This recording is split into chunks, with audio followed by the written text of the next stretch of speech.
നമ്മുടെ കുടുംബത്തെക്കുറിച്ച്. ദൈവം ചേർത്തിരിക്കുന്ന കുടുംബം, ദാമ്പത്യ ബന്ധം, അത് വിശുദ്ധിയോടെ ജീവിക്കുക, നരകമാകരുത്, അത് സ്വർഗമാക്കാൻ നമുക്ക് സാധിക്കണം. എന്റെ വീട് ഒരു വിദ്യാലയമാകണം, സാധിക്കുമെങ്കിൽ എന്റെ വീട് ഒരു ദേവാലയമാക്കി മാറ്റണം. ഈ ചിന്തകളിലൂടെയാണ് നമ്മൾ കടന്നുപോയത്. എന്റെ കുടുംബം ഒരു ദേവാലയം, അതിലേക്ക് ആക്കുവാൻ, മാറ്റി തീർക്കുവാൻ ദൈവം നമ്മളേക്ക് വിളിച്ചിരിക്കുന്നു. നമുക്ക് രണ്ട് വിധത്തില് വീട് പണിയാം. ഒന്ന് ബാബേൽ ഗോപുരം പോലെ, രണ്ട് സിയോൻ മാളിക പോലെ. ഇന്ന് ഈ ധ്യാന നിമിഷത്തിൽ നമ്മൾ ആത്മശോധന ചെയ്യണം. എന്റെ വീട് ഒരു ബാബേൽ ഗോപുരമാണോ, സിയോൻ മാളികയാണോ? ബാബേൽ ഗോപുരത്തിന്റെ ചിത്രം ഉൽപ്പത്തി 11 കാണുക. ഉൽപ്പത്തി പുസ്തകത്തിന്റെ 11 അധ്യായത്തിൽ നമ്മൾ കണ്ടെത്തുന്നു, ഒരു ജനം ആകാശം വിട്ട് ഉയരുന്ന ഒരു ഗോപുരം പണിതു. ആകാശം വിട്ട് ഉയരുന്ന ഒരു ഗോപുരം. പക്ഷേ ദൈവത്തിന്റെ സാന്നിധ്യം അവരോടുകൂടി ഇല്ലായിരുന്നു. അതുകൊണ്ട് അവരുടെ ഭാഷ ചെതറിപ്പോയി. സിമന്റ് കൊണ്ടുവരാൻ പറയുമ്പം കല്ല്, കല്ല് കൊണ്ടുവരാൻ പറയുമ്പം കട്ട, കട്ട കൊണ്ടുവരാൻ പറയുമ്പം വെള്ളം, വെള്ളം കൊണ്ടുവരാൻ പറയുമ്പം കമ്പി. ഭാഷ ചെതറിപ്പോയി. ദൈവത്തെ കൂടാതെ എത്ര പണമുണ്ടെങ്കിലും എത്ര വലിയ വീടുണ്ടായാലും ആ വീട് ഒരു ബാബേൽ ഗോപുരം. ഭാഷ ചെതറിപ്പോകുന്ന ഒരു ബാബേൽ ഗോപുരം. 40 വയസ്സുള്ള ഭർത്താവിന്റെ ഭാഷ 35കാരി ഭാര്യയ്ക്ക് മനസ്സിലാക്കാൻ പറ്റുന്നില്ല. 65 വയസ്സുള്ള അമ്മായിമ്മയുടെ ഭാഷ 30 വയസ്സുള്ള മരുമകൾക്ക് ഉൾക്കൊള്ളാൻ പറ്റുന്നില്ല. 6 വയസ്സുള്ള മോന്റെ ഭാഷ മാതാപിതാക്കൾക്ക് സ്വീകരിക്കാൻ പറ്റുന്നില്ല. ഭാഷ ചെതറിപ്പോയ കുടുംബമെങ്കിൽ ആ കുടുംബം ഒരു ബാബേൽ ഗോപുരമാണ്. ഒത്തിരി കഷ്ടപ്പെട്ട് അലഞ്ഞുണ്ടാക്കിയ വീട്, പക്ഷെ അകത്ത് പരസ്പരധാരണയില്ലെങ്കിലോ? ഒരുപക്ഷെ നമ്മുടെയൊക്കെ പ്രത്യക്ഷത്തിൽ വളരെ മനോഹരമെന്ന് തോന്നുന്ന താജ്മഹൽ പോലുള്ള നമ്മുടെ വീടുകൾ ഒരുപക്ഷെ താജ്മഹൽ പോലെ തന്നെയാകാം. മനോഹരമായ കാഴ്ചയാണ്, ലോകാത്ഭുതങ്ങളിലൊന്ന ആഗ്രയിലെ താജ്മഹൽ. പുറത്തു നോക്കിയാൽ മനോഹരമായ മാർബിൾ സൗധം, അകത്ത് കയറിയാലോ 2 ശവകുടീരങ്ങൾ. പുറത്ത് മാർബിൾ, മനോഹരമായ മാർബിൾ സൗധം, അകത്ത് ഷാജഹാന്റെയും മുംതാസിന്റെയും 2 ശവകുടീരങ്ങൾ. ചിലപ്പോൾ നമ്മുടെയൊക്കെ വീട് മനോഹരമാണ്, പക്ഷെ അകത്ത് ശവകുടീരം പോലുള്ള വീടുകളാണോ? പുറത്തെ ഭംഗി മാത്രമേ ഉള്ളൂ, അകത്ത് ബന്ധങ്ങളില്ലായ്മയുണ്ടോ? ഭാര്യാഭർത്താക്കന്മാരുടെ തെറ്റിദ്ധാരണ, മക്കൾ മാതാപിതാക്കളുടെ ബഹളങ്ങൾ, വീടും പണവും എല്ലാം ഉണ്ട്, പക്ഷെ ഭാഷ ചെതറിപ്പോയി. 2 ബാബേൽ ഗോപുരം. അപ്പോസ്തല പ്രവർത്തനം 2 അധ്യായത്തിൽ നമ്മൾ കണ്ടെത്തുന്നു സിയോൻ മാളിക. ഇപ്പൊ ബാബേൽ ഗോപുരം ഉൽപ്പത്തി 11, 2 സിയോൻ മാളിക അപ്പോസ്തല പ്രവർത്തനം 2 അധ്യായത്തിൽ. സിയോൻ മാളികയിൽ സംഭവിച്ചത് പല ഭാഷക്കാർ ഒരുമിച്ച് കൂടി, പക്ഷേ ഒരേ ഭാഷയിൽ എല്ലാവർക്കും മനസ്സിലായി. പല ഭാഷക്കാർ ഒരുമിച്ച് കൂടി, പക്ഷെ ഒരേ ഭാഷയിൽ മനസ്സിലായി. ഇതാണ് കുടുംബത്തിൽ ആവശ്യം. ഭർത്താവിന്റെ ഭാഷ മനസ്സിലാക്കുന്ന ഭാര്യ, ഭാര്യയുടെ ഭാഷ മനസ്സിലാക്കുന്ന ഭർത്താവ്, കുഞ്ഞുങ്ങളുടെ ഭാഷ മനസ്സിലാക്കുന്ന മാതാപിതാക്കൾ. ഈ പരസ്പര ധാരണ നമ്മുടെ കുടുംബത്തിലുണ്ടാകണം. ശരീരത്തിന്റെ പുറത്ത് ശ്വാസകോശമുള്ള ഒരു ജീവിയെ പോലെയാണ് വീട് എന്നാണ് പറയുക. ശരീരത്തിന്റെ പുറത്ത് ശ്വാസകോശമുള്ള ഒരു ജീവിയെ പോലെയാണ് നമ്മുടെ വീട്. ശരീരത്തിനകത്ത് ശ്വാസകോശം ഉള്ളതുകൊണ്ടാണ് നമുക്ക് ഇമ്മ്യൂണിറ്റി പവർ ഉള്ളത്. പുറത്താണെങ്കിലോ പെട്ടെന്ന് ദേഹം സിക്കാവും. ഇതുപോലെയാ വീട്. ചെറിയൊരു അശ്രദ്ധ മതി, പെട്ടെന്ന് കുടുംബത്തിന് പനി പിടിക്കാൻ തുടങ്ങും. ശരീരത്തിന് പുറത്താണ് ശ്വാസകോശമുള്ള ഒരു ജീവിയാണ് വീട്. ഒരു ചെറിയ അശ്രദ്ധ, ഒരു ചെറിയ വാക്ക്, ഒരു ചെറിയ ശ്രദ്ധക്കുറവ്, ഒരു പെരുമാറ്റ ദോഷം എന്തെങ്കിലും സംഭവിച്ചാൽ മതി, പെട്ടെന്ന് അസുഖമാവും, കുടുംബ ബന്ധങ്ങൾ തകരാൻ തുടങ്ങും. അപ്പൊ അങ്ങനെയുള്ള കുടുംബത്തിൽ ഏറ്റവും പ്രധാനപ്പെട്ട കാര്യം ഓർക്കേണ്ടത്, വീട്ടിലുള്ളവരെ ബലപ്പെട്ടവരായിട്ട് കാണാൻ പഠിക്കുക. വീട്ടിലുള്ളവരെ വിലപ്പെട്ടവരായിട്ട് കാണാൻ പഠിക്കുക. അല്പം ശമ്പള കൂടുതലുണ്ടെന്ന് പറഞ്ഞ് ഭർത്താവിനെ അടിമയാക്കുന്ന ഒരു ഭാര്യയായിരുത്. അല്പം നേരത്തെ വന്നു, അല്പം കാശുണ്ടായി, ഞാൻ കെട്ടിയവനെ കൊണ്ടുവന്നു, എനിക്ക് ഇത്രയുണ്ട്, അവൻ അത്രയേ ഉള്ളൂ എന്ന് പറയുന്ന ഒരു ഭാര്യയായാൽ കുടുംബം തകർന്നു തുടങ്ങും. കാരണം വീടിന്റെ ജീവിയുടെ പുറത്താണ് ശ്വാസകോശം. എത്രയോ കുടുംബങ്ങൾ അങ്ങനെ തകരുക. പെണ്ണുങ്ങളുടെ തലക്കനം കൊണ്ട്, പണത്തിന്റെ അഹന്ത കൊണ്ട്. യൂറോപ്പിൽ കണ്ടിട്ടുണ്ട്, അമേരിക്കയിൽ കണ്ടിട്ടുണ്ട്. ചിലപ്പോൾ ആണുങ്ങളുടെ കർക്കശ പ്രകൃതി, പിടിവാശി, അവളെ അടിമയാക്കുക, എന്റെ ഇഷ്ടം പോലെ മാത്രം നടത്തുക, നാട്ടിലെ പോലെ തന്നെ ഇവിടെ അതേ അധികാരപ്രയോഗം നടത്തുക. ഈ 2 ഭാഗത്തുനിന്നും പാളിച്ചകൾ. അപ്പൊ അങ്ങനെയുള്ള സമയത്താണ് പറയുക, കുടുംബ ജീവിതത്തിൽ നമ്മൾ വീട് പോലെ കാണാൻ പഠിക്കണം. ആ വീട്ടന്തരീക്ഷം കുടുംബത്തിൽ വേണം. ഉള്ളവരെ വിലപ്പെട്ടവരായിട്ട് കാണണം. ഞാൻ എത്ര മാത്രം പ്രസംഗിച്ച് ഓടി നടന്നാലും കപ്പുച്ചിന് സഭയാ എന്റെ വീട്. ആ സഭയ്ക്കുള്ളിൽ എനിക്ക് സ്ഥാനവും നിലയും വിലയും ഉണ്ടെങ്കിലേ ഞാൻ ധ്യാനിപ്പിക്കാൻ പോകാവൂ. അല്ലെങ്കിൽ എന്റെ ധ്യാനം കൊണ്ടൊരു അർത്ഥമില്ല. വലിയ പ്രസംഗമൊക്കെ പറയാം, പക്ഷെ ഒരു ഹൃദയത്തെയും സ്വാധീനിക്കാൻ പറ്റുകയില്ല. കാരണം എനിക്ക് എന്റെ സഭയിൽ വിലയില്ലെങ്കിൽ. ഓരോ മനുഷ്യന്റെയും വില അവൻ നിൽക്കുന്ന സ്ഥലത്താണ്. മോശയോട് ദൈവം പറഞ്ഞു, മോശേ, നീ നിൽക്കുന്ന സ്ഥലം പരിശുദ്ധമാ, നീ നിൽക്കുന്ന സ്ഥലം പരിശുദ്ധമാ. ഈ ഒരു ചിന്ത നമ്മുടെയൊക്കെ മനസ്സിൽ വേണം. ഒരു മനുഷ്യന്റെ വില അവന്റെ ഭാര്യ കൊടുക്കുന്ന വിലയാ, അവന്റെ മക്കൾ കൊടുക്കുന്ന വിലയാ. ഒരു സ്ത്രീയുടെ വില അവന്റെ ഭർത്താവ് കൊടുക്കുന്ന വിലയാ, കുഞ്ഞുങ്ങൾ കൊടുക്കുന്ന വിലയാ.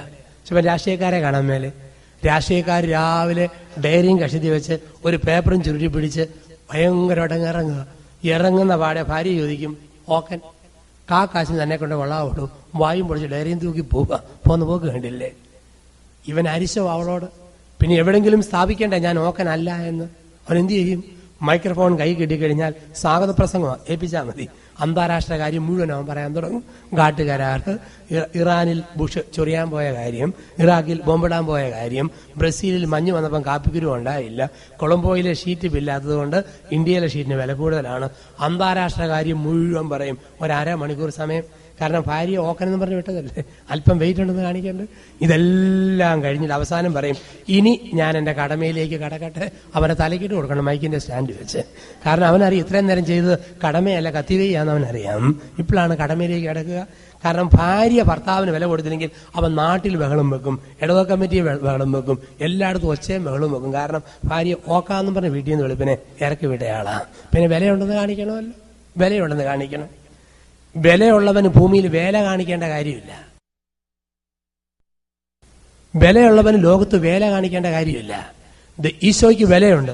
പിശാച് പറഞ്ഞു, നീ വേല കാണിട്ട് 3 വേല, കീഴോട്ട് ചാട്, കുമ്പിട്ട് ആരാധിക്ക്, കല്ലിനെ അപ്പമാക്കുക. കാരണം വിലയുള്ളവന് ഈ വേലത്തരം കാണിക്കേണ്ട കാര്യമില്ല. അവന്റെ വില ദൈവം കൊടുത്തിട്ട് വിലയുണ്ട്. ഇപ്പം വീട്ടിലുള്ളവരെ വിലപ്പെട്ടവരായിട്ട് കണ്ടാൽ കാഴ്ചപ്പാടുകൾ മാറാൻ തുടങ്ങും. വീട്ടിലുള്ളവരെ വിലപ്പെട്ടവരായിട്ട് കാണണം. ചിലപ്പോഴൊക്കെ നമ്മൾ ഈ വില കൊടുക്കാൻ പരാജയപ്പെടും. ഞങ്ങളുടെ ആശ്രമത്തിൽ ഒരു ബ്രദർ എല്ലാ ദിവസവും വെളുപ്പിനെ 5 മണിക്ക് എഴുന്നേക്കണമെന്ന്. ഈ സഹോദരന്റെ ജീവിതത്തിൽ 5 മണി എന്ന മണി കണ്ടിട്ടുണ്ടോ എന്ന് ഞങ്ങൾക്കെല്ലാം സംശയം. കാരണം അദ്ദേഹം എഴുന്നേറ്റ് വരുമ്പോഴത്തേക്ക് 6:10 മുമ്പാ പ്രാർത്ഥനയാകുമ്പോൾ ഓടിയെത്തും, ഉടുപ്പൊരുവിധമിട്ട് കയറൊക്കെ മേക്കൊന്ന് കെട്ടി മുടിയൊക്കെ ഒരുവിധം കോമ്പിയിട്ട് എങ്ങനെയോ കയറി വരും. ഈ 6 മണിക്ക് എല്ലാ ദിവസവും. അതേ സമയത്ത് ഞങ്ങൾക്കൊരു അവധിക്കാലം വന്നു. ക്രിസ്മസിന് ഡിസംബർ മാസം 26-ാം തീയതി രാവിലെ 5:30 കുർബാന, 6:30 എല്ലാവർക്കും വീട്ടിപ്പോവാം. പിന്നെ ജനുവരി 15-ാം തീയതി വന്നാൽ മതി. 15-ാം തീയതി വൈകുന്നേരം 6 മണിക്കകം ആശ്രമത്തിൽ വന്ന് കയറണമെന്നാണ് നിയമം. ഈ 26-ാം തീയതി രാവിലെ ഈ കക്ഷി 3:30 കഴിഞ്ഞപ്പോഴേ ചാടി എഴുന്നേറ്റു. കാരണം വീട്ടിൽ പോകാമല്ലോ. കുർബാന ആകാഞ്ഞിട്ട് ഇങ്ങനെ വാച്ചിന്റെ സൂചിയും തിരിച്ചിരിക്കുക. 5:30 മണി എന്ന് പറയുന്ന ആ മണി ആകുന്നില്ല. നോക്കിയൊന്നും 5:30 കുർബാന കഴിഞ്ഞ് കാപ്പി പോലും കുടിക്കാതെ സൂട്ട് കേസ് നോക്കിയോണ്ട് ഒറ്റ ഓട്ടം. കാരണം വീട്ടിലോട്ട് പോവുക. അതെല്ലാം കഴിഞ്ഞ് 15-ാം തീയതി തിരിച്ചു വന്നു. ഗതികേടിന് വണ്ടി 4 മണിക്ക് എത്തിപ്പോയി. 6 മണിക്ക് വന്നാൽ മതി ആശ്രമത്തിൽ. സൂട്ട് കേസ് കൊണ്ട് മുറി വെച്ചിട്ട് പുറത്തേക്ക് ഒറ്റ ചാട്ടം. എന്നിട്ട് മൈതാനത്തോടെ ഇങ്ങനെ നടക്കുക. അപ്പൊ സുപ്പിയറേച്ചൻ ചോദിച്ചു, ഇതന്നെ കയറുന്നില്ലേ, വന്നിട്ട് എന്നാ പുറത്ത് നിൽക്കുന്നത്? അതിനിപ്പോ എന്നാ വെച്ചാ ഇനിയും 2 മണിക്കൂറുണ്ടല്ലോ, 6 കയറിയാ പോരെ. കാരണം ആ ആൾക്ക് ആശ്രമം വീട് പോലെ ആയിട്ടില്ല. ഒരുപക്ഷെ ഞങ്ങൾ കൂടെയുള്ള ആൾക്കാര് ആ വ്യക്തിക്ക് ഒരു വീട്ടന്തരീക്ഷം സൃഷ്ടിച്ചിട്ടില്ല. അതുകൊണ്ട് അവന്റെ വീട് ഇപ്പോഴും പഴയ വീട് തന്നെയാ. എവിടുന്ന് പോന്നോ അതാണ് വീട്. ഇപ്പം കൂടെയുള്ളവർ വീട്ടന്തരീക്ഷം സൃഷ്ടിച്ചില്ലെങ്കിൽ കല്യാണം കഴിഞ്ഞ് 20 വർഷം കഴിഞ്ഞാലും ഭാര്യയുടെ അപ്പനും അമ്മയും ആരായിരിക്കും? ആദ്യത്തെ അപ്പനും അമ്മയും തന്നെയായിരിക്കും. കാരണം ഭർത്താവ് ഒരു വീട്ടന്തരീക്ഷം സൃഷ്ടിച്ച് ഭാര്യയ്ക്ക് കൊടുത്തിട്ടില്ല. അതുകൊണ്ട് അവർക്ക് പിന്നെ എന്നും ഓർമ്മ സ്വന്തം അപ്പൻ, അമ്മ, ആങ്ങളമാര്, സഹോദരിമാര്. കാരണം അവരെ പരിഗണിക്കുന്നുള്ളൂ. ഈ മനുഷ്യൻ ഒരു വീട്ടന്തരീക്ഷം കൊടുക്കാൻ പരാജയപ്പെടും. അതുപോലെ തന്നെ ഈ ഭർത്താവിന് ഒരു കുടുംബാന്തരീക്ഷം കൊടുക്കാൻ ഭാര്യ പരാജയപ്പെട്ടാലോ എപ്പോഴും അവന്റെ അപ്പൻ, അമ്മ, സഹോദരി, സഹോദരന്മാർ അതിലേക്ക് തിരിച്ചു പോകും. അങ്ങനെയൊക്കെ ഉള്ളവരെ പോലും ഒരു സ്ത്രൈണ ഭാവത്തോടുകൂടി കയ്യിലേക്ക് എടുക്കാനായിട്ട് സാധിക്കുക എന്നുള്ളതാണ്. എടുക്കാനായിട്ട് സാധിക്കുക. അപ്പൊ അങ്ങനെയുള്ള ഒരു അന്തരീക്ഷം വീട്ടിലുള്ളവരെ വിലപ്പെട്ടവരായിട്ട് കാണുമ്പം കുടുംബജീവിതം വിശുദ്ധമായിട്ട് മാറും. അങ്ങനെ മാറ്റാൻ നമുക്ക് കഴിയണം. പരാജയപ്പെട്ട മേഖലകളുണ്ടോ തിരുത്താനാണ് വാർഷിക ധ്യാനത്തിന്റെ അവസരങ്ങള്. ദാമ്പത്യ ബന്ധങ്ങളിൽ വീഴാത്തവരാരുമില്ല ഈ ഭൂമിയിൽ. എത്ര വിശ്വസ്തയോടെ ദൈവം ഒരു സ്ത്രീയെ പുരുഷന്റെ ഏൽപ്പിച്ചത്, എത്ര വിശ്വസ്തയോടെ പുരുഷനെ സ്ത്രീയുടെ ഏൽപ്പിച്ചിരിക്കുന്നത്, എത്ര സ്നേഹത്തോടും വിശ്വാസത്തോടും. കർത്താവായ യേശു തന്റെ മണവാട്ടിയായ തിരുസഭയെ ശിമയോൻ പത്രോസിന്റെ കയ്യിൽ കൊടുക്കുന്നതിന് മുമ്പ് 3 പ്രാവശ്യം ചോദിച്ചുറപ്പിച്ചു, പത്രോസേ, നീ ഇവരെക്കാൾ അധികമായി എന്നെ സ്നേഹിക്കുന്നു. 3 പ്രാവശ്യം ചോദിച്ചുറപ്പിച്ചിട്ടാണ് സഭയെ പത്രോസിന്റെ കയ്യിൽ ഈശോ ഏൽപ്പിച്ചത്. ഇതാണ് നിങ്ങൾക്ക് സംഭവിച്ചിരിക്കുന്നത്. ഞങ്ങൾക്കാണെങ്കിൽ സന്യാസത്തിലും 3 ഉറപ്പേരുണ്ട്: ദാരിദ്ര്യം, ബ്രഹ്മചര്യം, അനുസരണം. കാരണം 3-നൊരു പ്രത്യേകതയുണ്ട്. 3 കാരണം ബൈബിൾ സംഖ്യയാണ് 3. യോന 3 നാൾ മത്സ്യത്തിന്റെ ഉള്ളിൽ കിടന്നു. ഈശോ 3 നാൾ കല്ലറയ്ക്ക് ഉള്ളിൽ വസിക്കുന്നു. 3 ഈശോ പറഞ്ഞു, ഈ ദേവാലയം നശിപ്പിച്ചാൽ 3-ാം ദിവസം ഞാൻ പണിത് ചേർത്താം. കാരണം ഈ ബിബ്ലിക്കൽ നമ്പരാണ് 3. ത്രിത്വത്തിൽ 3 ആളുകള്, പിതാവ്, പുത്രൻ, പരിശുദ്ധാത്മാവ്. അപ്പം ഈ 3-ന് വലിയ പ്രത്യേകതയുണ്ട്. 3-ന് ഒരു ഭർത്താവ് രാവിലെ വീട്ടിൽ നിന്ന് വന്നേരത്ത് ഭാര്യ കാപ്പി എടുത്തിട്ട് കാപ്പിക്കകത്ത് 3 സ്പൂൺ പഞ്ചസാര ഇട്ട് കൊടുത്തു. അവൻ ചോദിച്ചു, അതിനാടി ഈ 3? ത്രിത്വത്തെ ഓർത്തോണ്ട മനുഷ്യ, പിതാവ്, പുത്രൻ, പരിശുദ്ധാത്മാവ്. അവൻ പറയും, എന്റെ അടി കാപ്പി പഞ്ചാരയൊക്കെ ഇടുമ്പോൾ നീ ദൈവത്തെ ഓർത്ത് ത്രിത്വത്തെ ഓർക്കല്ലേ, സകല പുണ്യാളന്മാരെ ഓർത്തോണ്ട് നീ അങ്ങോട്ടോളാൻ പറഞ്ഞു. അപ്പൊ 3 എന്ന സംഖ്യക്ക് പ്രത്യേകതയുണ്ട്. ഒരു ബിബ്ലിക്കൽ നമ്പർ 3. ഞങ്ങൾ കേട്ടു 3 കെട്ടുകൾ. 1 ദാരിദ്ര്യം, 1 അനുസരണം, 2 ദാരിദ്ര്യം, അല്ലെങ്കിൽ 1 അനുസരണം, 2 ബ്രഹ്മചര്യം. സാധാരണ ഏറ്റവും മുകളിലത്തെ കെട്ടിനാണ് ഞങ്ങൾ ദാരിദ്ര്യം എന്ന് പറയുക. കാരണം നല്ല ഭക്ഷണം കിട്ടുമ്പോൾ ദാരിദ്ര്യം അയക്കാം, മുറുകാം, ആ പരുവത്തെ കെട്ടിയിടുമെന്നാണ്. അപ്പൊ 3-ന് അർത്ഥമുണ്ട്. 3 എന്ന സംഖ്യയ്ക്ക് ഒരു പ്രത്യേകതയുണ്ട്. അപ്പം 3 പ്രാവശ്യം ചോദിച്ച് ഉറപ്പിച്ചിട്ടാണ് ഈശോ പത്രോസിന്റെ കയ്യിൽ തന്റെ മണവാട്ടിയായ സഭയെ ഏൽപ്പിക്കുക. 3 പ്രാവശ്യം ചോദിച്ച് ഉറപ്പിച്ചിട്ടാണ്. 3 പ്രാവശ്യം. എന്തായിരുന്നു ഈ ചോദ്യമാ നിങ്ങളോടും സംഭവിച്ചത്? പെണ്ണ് കാണാൻ ചെന്നു, ചെറുക്കനെ കാണാൻ ചെന്നു. ഉടനെ ചോദിച്ചു, പൊന്നു മോളെ, ഭൂമിയിൽ പല ആണുങ്ങളെയും നീ കുറെ നാൾ കഴിയുമ്പം കാണാൻ സാധ്യതയുണ്ട്.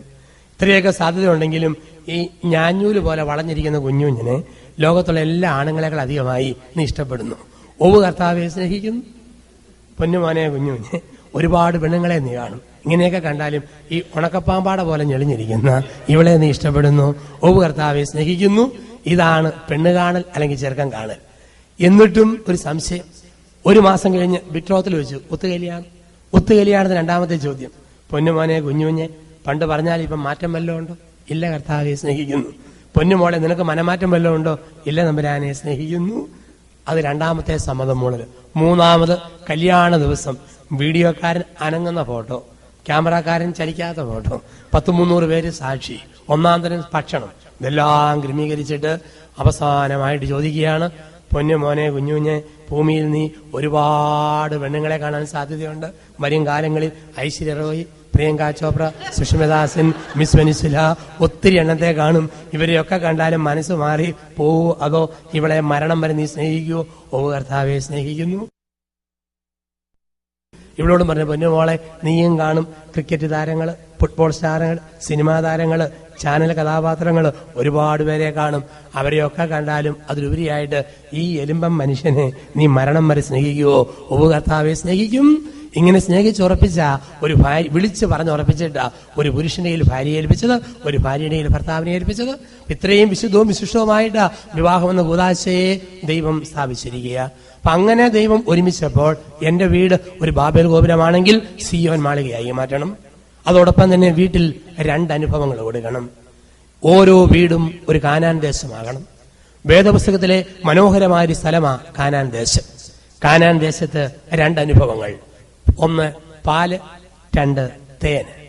കാനാൻ ദേശത്ത് ഒഴുകിയ 2 യാഥാർത്ഥ്യങ്ങളാ പാലും തേനും. കുടുംബത്തിൽ ദമ്പതിമാർ പരസ്പരം ഈ 2 അനുഭവങ്ങൾ കൊടുക്കണം. പാലനുഭവം, തേനനുഭവം. എന്താണ് പാല്? നിലനിൽപ്പിന് വേണ്ടി മനുഷ്യൻ സ്വീകരിക്കുന്നതെല്ലാം പാല്. കഴിക്കാൻ ഭക്ഷണം, താമസിക്കാൻ വീട്, കുടിക്കാനായിട്ട് വെള്ളം, ആവശ്യത്തിന് മരുന്ന്, ഉടുക്കാനുള്ള തുണി, പഠിക്കുവാനുള്ള സൗകര്യങ്ങൾ, ഇതെല്ലാം കൊടുക്കുമ്പം പാലനുഭവമാണ്. ബേസിക് നീഡ്സുകൾ മുഴുവൻ മീറ്റ് ചെയ്യുന്നതിന് വിളിക്കുന്ന വാക്ക് പാലനുഭവം. 2 തേനനുഭവം. പല കുടുംബത്തിലും പാലനുഭവം കൊടുക്കും, ഈ തേനനുഭവം കൊടുക്കാൻ പരാജയപ്പെടാറുണ്ട്. എന്താണ് തേനനുഭവം? തേനനുഭവം എന്ന് പറഞ്ഞാൽ വൈകാരികമായിട്ടുള്ള ഒരു കൺസലേഷൻ, ഇമോഷണൽ കൺസലേഷൻ, അത് കൊടുക്കുന്നതാണ് തേനനുഭവം. ഉദാഹരണത്തിന്, ഭർത്താവിന് ഒരുപാട് മനപ്രയാസവും വേദനയും വന്നു. നാട്ടുകാരൊക്കെ ഭർത്താവിനെ വിളിക്കുക കള്ളൻ, ദ്രോഹി, പാര. ഇതെല്ലാം കേട്ട ഭർത്താവ് മനപ്രയാസത്തോടെ മുറി വന്ന് കുത്തിയിരിക്കുമ്പം പണ്ടേ ചൊരുക്കുള്ള ഭാര്യ എന്നിട്ട് പറയാ, എന്നാത്തിനാട്ടോ കള്ളക്കണ്ണി ഒലിപ്പിച്ചുകൊണ്ടിരിക്കുന്നു? ആൾക്കാർ പാരയെന്ന് വിളിച്ചിട്ടാണോ? താൻ വെറും പാരയാണോ? എനിക്കല്ലേ അറിയത്തുള്ളൂ. ഊരാ പാര, അനുഭവിക്കുക. ഇങ്ങനെ പറയുന്നവൾ ബുദ്ധിപ്പിച്ചാണ്. അതുപോലെ ഭാര്യയോട് മക്കളും മരുമക്കളും ഒക്കെ എന്തോ കുത്തുവാക്ക് പറഞ്ഞു. അവളെങ്ങനെ നിറഞ്ഞ കണ്ണുമായിട്ട് മുറിക്കാതിരിക്കുമ്പം കെട്ടിയാൻ വന്നിട്ട് പറയാ, കെട്ടിക്കൊണ്ട് വന്ന നാള് മുതൽ അമ്പലക്കാളയോട് മൂക്കേരം പൊടിച്ച് നടന്നതല്ലേ, ദൈവം നീതിമാനാ, കൊടുത്താൽ കൊല്ലത്തും കിട്ടും, കുത്തിയിരുന്ന് അനുഭവിക്കടി. പറയുന്നവൻ മുതുപിശാചാണ്, രാക്ഷസനാണ്. ഈ തേനനുഭവം കൊടുക്കുന്നവനാണെ പറയും, എടി പൊട്ടി എന്തിനാ കരയുന്നു? മക്കളെ കണ്ടും മാമ്പൂ കണ്ടും കുതിക്കരുതെന്ന് കാരണന്മാർ പറഞ്ഞിട്ടില്ലേ? ധൈര്യമായിട്ടിരിക്കുക. മക്കള് പക്ഷി കുഞ്ഞുങ്ങൾ, നമ്മൾ വൃക്ഷം. പപ്പും തൂവലും മുളയ്ക്കുമ്പോൾ പക്ഷി പറക്കും, വൃക്ഷം നിൽക്കും. നമ്മൾ തുറമുഖം, മക്കള് കപ്പല് പോകും, തുറമുഖം നിൽക്കും. നിനക്ക് ഞാൻ തുണ, എനിക്ക് നീ തുണ, നമുക്ക് ദൈവം തുണ. ഈ പറച്ചിലാണ് തേനനുഭവം. ഈ തേനനുഭവം കൊടുക്കാൻ പറ്റണം. മനപ്രയാസം വരുമ്പോൾ ആശ്വാസം കൊടുത്ത് കൂടെ ഇരിക്കുക. വൈകാരിക മുറിവുകളിൽ സാന്ത്വനത്തിന്റെ സ്പർശനവുമായിട്ട് ഒപ്പം ഇരിക്കുമ്പം തേനനുഭവം. പലപ്പോഴും പാലനുഭവങ്ങൾ കൊടുക്കും. പക്ഷെ വല്ല കുറവുകൊണ്ടോ ആത്മഹത്യ നടക്കുന്നതും കൊലപാതകം നടക്കുന്നതും തിന്നാനും കുടിക്കാനും കുറവുള്ള പരിക്കകത്തല്ല. പിന്നെയോ ഈ തേനനുഭവം നഷ്ടപ്പെട്ടെടുത്ത, സപ്പോർട്ട് നഷ്ടപ്പെട്ടെടുത്ത, വൈകാരിക തലങ്ങളിലുള്ള ഒരു സൗമ്യ സാന്നിധ്യം, ഇതില്ലെങ്കിൽ കുടുംബം തകർന്നു. ഇപ്പൊ എന്റെ വീട് ഒരു കാനാൻ ദേശമായിട്ട് മാറ്റണം. എന്റെ വീട് ഒരു സിയോൻ മാളിക പോലെ മാറണം. അങ്ങനെ മാറണമെന്ന് വരിയിൽ ദമ്പതിമാർക്കിടയിൽ 5 പക്വതകൾ ഉണ്ടായിരിക്കണം. നമ്മൾ പറയും 5 മെച്യൂരിറ്റീസ് ഇൻ മാരീഡ് ലൈഫ്. വിവാഹം എന്ന് പറഞ്ഞാൽ നമുക്കറിയാം 3 റിങ്ങുകളാണ്. നിങ്ങൾക്ക് എല്ലാവർക്കും അറിയാം, കല്യാണം 3 റിങ്ങുകളാണ്. 1 എൻഗേജ്മെന്റ് റിംഗ്, 2 വെഡിങ് റിംഗ്, പിന്നെ ആരംഭിക്കുന്ന സഫറിംഗ്. ഈ 3 റിങ്ങുകളാണ്. അപ്പൊ ഈ 3 റിങ്ങുകളിലൂടെ നമ്മൾ കടന്നു പോകണമെന്ന് വരികിൽ വിവാഹ ജീവിതത്തിൽ 5 പക്വതകള് ദമ്പതിമാർക്കിടയിൽ ഉണ്ടാകണം. 5 പക്വതകൾ. ഈ 5 പക്വതകൾ ഉണ്ടെന്ന് വരിക മാത്രമേ ദാമ്പത്യ ജീവിതത്തെ നമുക്ക് വിജയിപ്പിക്കാനായിട്ട് സാധിക്കത്തുള്ളൂ. 1 ഫിസിക്കൽ മെച്യൂരിറ്റി, ശാരീരിക പക്വത. അതായത് ഒരു പുരുഷന്റേതായ ശരീരഘടനകളും അതോടൊപ്പം തന്നെ ഒരു കുഞ്ഞിനെ ജനിപ്പിക്കാനുള്ള സാധ്യതയുമുള്ള ഒരു പുരുഷന്റെ പ്രത്യേകത. വിവാഹത്തിന് ശേഷം മക്കൾ ഉണ്ടാവുകയോ ഉണ്ടാതിരിക്കുകയോ ചെയ്യുക, അത് നമുക്ക് പറയാൻ പറ്റിയല്ല. പ്രത്യക്ഷത്തിലുള്ള പുരുഷഭാവങ്ങൾ മുഴുവൻ ഒരു പുരുഷന്, അതുപോലെ തന്നെ ഒരു സ്ത്രീയുടെ സ്ത്രൈണഭാവങ്ങളും ശരീരഘടനയും ഒരു സ്ത്രീക്ക്. അതിന് വിളിക്കുന്ന വാക്കാണ് ഫിസിക്കൽ മെച്യൂരിറ്റി. അത് എത്തുന്നത് നമ്മുടെയൊക്കെ ഇന്ത്യയുടെ ചിത്രത്തിൽ പറയുക, പുരുഷന് 21 വയസ്സും ഭാര്യയ്ക്ക് 18 വയസ്സും. അതാണ് വിവാഹ പ്രായത്തിന് നിശ്ചയിച്ചിരിക്കുന്ന സമയവും മറ്റുമൊക്കെ കാലങ്ങള്. അത് ആ പ്രകാരമാ വൈദ്യശാസ്ത്രത്തിൽ, മെഡിക്കൽ സയൻസിൽ ഒരു മച്യൂരിറ്റി സ്റ്റേജ്, ഫിസിക്കൽ മച്യൂരിറ്റി എന്ന് പറയാ. അപ്പൊ അത്രയെങ്കിലും ഉള്ള പക്വത. 1 ശാരീരിക പക്വത. 2 ഇമോഷണൽ മച്യൂരിറ്റി. ഇമോഷണൽ മച്യൂരിറ്റി വേണം. വൈകാരിക പക്വത. ക്ഷിപ്രകോപം വരുത്, എടുത്തുചാട്ട വരുത്. ഒരു ചെറിയ പ്രശ്നം വന്നു, കെട്ടിയോള് ഞാൻ തൂങ്ങിച്ചാകാൻ പോവാ, ഉടനെ ഇവനും ഞാനും കൂടെ പോന്നേക്കാം. ഈ രീതിയിലുള്ള വൈകാരിക പക്വതയില്ലായ്മ. ഒരു കൊച്ചു പ്രശ്നം വന്നു, ഉടനെ ചത്തേക്കാം. പിള്ളേരെ നോക്കി ഗുണമില്ലാതൊക്കെ മുടിഞ്ഞു പോകത്തേ ഉള്ളൂ. കെട്ടിയവനെ നോക്കി കാലമാടൻ ഒടുങ്ങി പോകത്തേ ഉള്ളൂ. ഉടനെ നീ ചത്താൽ മതി, എനിക്ക് വേറെ കെട്ടാമായിരുന്നു. എന്തെല്ലാം അന്തസ്സില്ലാത്ത വർത്തമാനങ്ങളാ. ഇത് വൈകാരിക പക്വതയുടെ കുറവാണ്. ഒരു വൈകാരിക പക്വത ഉണ്ടെന്ന് വരിയിൽ ഓർക്കണം. ഒരപ്പന്റെ വില ഒരു ഭർത്താവിന്റെ നില, ഒരമ്മയുടെ ഡീസൻസി, ഭാര്യയുടെ ഡിഗ്നിറ്റി. അല്ലാത്ത വാക്കുകൾ പോലും നമ്മൾ പറയരുത്. വൈകാരിക തലത്തിൽ പക്വതയുള്ളവരായിട്ട് ജീവിക്കുക. Emotional maturity. ഏതൊരു പ്രശ്നം വന്നാലും അതിനെ പക്വതയോടെ ഫേസ് ചെയ്യുക. ഏത് കുരിശ് വന്നാലും രണ്ടുപേരും ഒരുമിച്ച് ചെല്ലും. ഈ മാനസിക പക്വത കാണിച്ചയാളെ, വൈകാരിക പക്വത കാണിച്ചവിടാ പരിശുദ്ധ അമ്മ യോസേപ്പ് പിതാവും ദേവാലയത്തിൽ മോനെ കാഴ്ചവെക്കാൻ പോയിട്ട് തിരിച്ചു വരുന്ന സമയത്ത് 12-ാം വയസ്സ് ദേവാലയം കാണിക്കാൻ കൊണ്ടുപോവുക ജെറുസലേം തിരുനാളിന്. തിരിച്ചു പോകുന്ന വഴി ഈശോയെ കണ്ടില്ല. ഈ വൈകാരിക പക്വത എനിക്ക് എന്തെല്ലാം കൂട്ടയടി നടക്കാൻ കണ്ടുമുട്ടിയപ്പം. അല്ലെങ്കിലും തന്നെ കൂടെ എല്ലാത്തിനുള്ള ഒരു കൊച്ചിനെ പോലും നോക്കാൻ കഴിവില്ലാതെ മനുഷ്യൻ ആണാന്ന് പറഞ്ഞ് നടന്നാൽ മതി. ചെറുക്കനെ കണ്ടില്ലല്ലോ, മറിയത്തിന് തട്ടിക്കയറാം. നീ അല്ലടി നോക്കണേ, തന്നെ അടുക്കായിരുന്നു. മറിയത്തോട് തട്ടിക്കയറുന്ന യോസേപ്പ് പിതാവ്. യോസേപ്പ് പിതാവും മാതാവൊക്കെ എന്നും നല്ല ഐക്യത്തിലും സമാധാനത്തിലാണ് ജീവിച്ചിരുന്നത്. ഈ അടുത്ത കാലത്ത് ഇവരെക്കുറിച്ച് പ്രശ്നം ഉണ്ടാക്കിയത് നമ്മുടെ നാട്ടിലെ ആൾക്കാരാണ്, വണ്ടിക്കാരൊക്കെയാണ്. യോസേപ്പ് പിതാവിനെയും മാതാവിനെയും കൂടെ മേളം വെപ്പിക്കാൻ തുടങ്ങി. ഈയിടെ പേപ്പറിനകത്ത് വായിക്കുന്നത് കേട്ടു, സെന്റ് ജോസഫ് സെന്റ് മേരിക്കിട്ട് ഇടിച്ചു എന്നൊക്കെ പറഞ്ഞ് പത്രത്തിൽ വാർത്ത കിടക്കുന്നതാണ്. പക്ഷേ ജീവിതത്തിൽ അവര് ആരോടും പിണങ്ങിയിട്ടുമില്ല, വഴക്കടിച്ചിട്ടുമില്ല. ഒരു നല്ല വൈകാരിക പക്വത അവരുടെ ഇടയിലുണ്ടായിരുന്നു. ഇവളോടും പറഞ്ഞു, പൊന്നുമോളെ നീയും കാണും ക്രിക്കറ്റ് താരങ്ങള്, ഫുട്ബോൾ താരങ്ങൾ, സിനിമാ താരങ്ങള്, ചാനൽ കഥാപാത്രങ്ങള്, ഒരുപാട് പേരെ കാണും. അവരെയൊക്കെ കണ്ടാലും അതിലുപരിയായിട്ട് ഈ എലുമ്പം മനുഷ്യനെ നീ മരണം വരെ സ്നേഹിക്കുവോ? ഉപകർത്താവെ സ്നേഹിക്കും. ഇങ്ങനെ സ്നേഹിച്ചുറപ്പിച്ച ഒരു ഭാര്യ, വിളിച്ച് പറഞ്ഞുറപ്പിച്ചിട്ട ഒരു പുരുഷന്റെ കയ്യിൽ ഭാര്യയെ ഏൽപ്പിച്ചത്, ഒരു ഭാര്യയുടെ കയ്യിൽ ഭർത്താവിനെ ഏൽപ്പിച്ചത്. ഇത്രയും വിശുദ്ധവും വിശിഷ്ടവുമായിട്ട് വിവാഹമെന്ന കൂദാശയെ ദൈവം സ്ഥാപിച്ചിരിക്കുക. അപ്പൊ അങ്ങനെ ദൈവം ഒരുമിച്ചപ്പോൾ എന്റെ വീട് ഒരു ബാബേൽ ഗോപുരമാണെങ്കിൽ സിയോൻ മാളികയായി മാറ്റണം. അതോടൊപ്പം തന്നെ വീട്ടിൽ 2 അനുഭവങ്ങൾ കൊടുക്കണം. ഓരോ വീടും ഒരു കാനാൻ ദേശമാകണം. വേദപുസ്തകത്തിലെ മനോഹരമായ സ്ഥലമാ കാനാൻ ദേശം. കാനാൻ ദേശത്ത് 2 അനുഭവങ്ങൾ. 1 പാല്, 2 തേന്. കാനാൻ ദേശത്ത് ഒഴുകിയ 2 യാഥാർത്ഥ്യങ്ങളാ പാലും തേനും. കുടുംബത്തിൽ ദമ്പതിമാർ പരസ്പരം ഈ രണ്ട് അനുഭവങ്ങൾ കൊടുക്കണം. പാലനുഭവം, തേനനുഭവം. എന്താണ് പാല്? നിലനിൽപ്പിന് വേണ്ടി മനുഷ്യൻ സ്വീകരിക്കുന്നതെല്ലാം പാല്. കഴിക്കാൻ ഭക്ഷണം, താമസിക്കാൻ വീട്, കുടിക്കാനായിട്ട് വെള്ളം, ആവശ്യത്തിന് മരുന്ന്, ഉടുക്കാനുള്ള തുണി, പഠിക്കുവാനുള്ള സൗകര്യങ്ങൾ, ഇതെല്ലാം കൊടുക്കുമ്പം പാലനുഭവമാണ്. ബേസിക് നീഡ്സുകൾ മുഴുവൻ മീറ്റ് ചെയ്യുന്നതിന് വിളിക്കുന്ന വാക്ക് പാലനുഭവം. 2, തേനനുഭവം.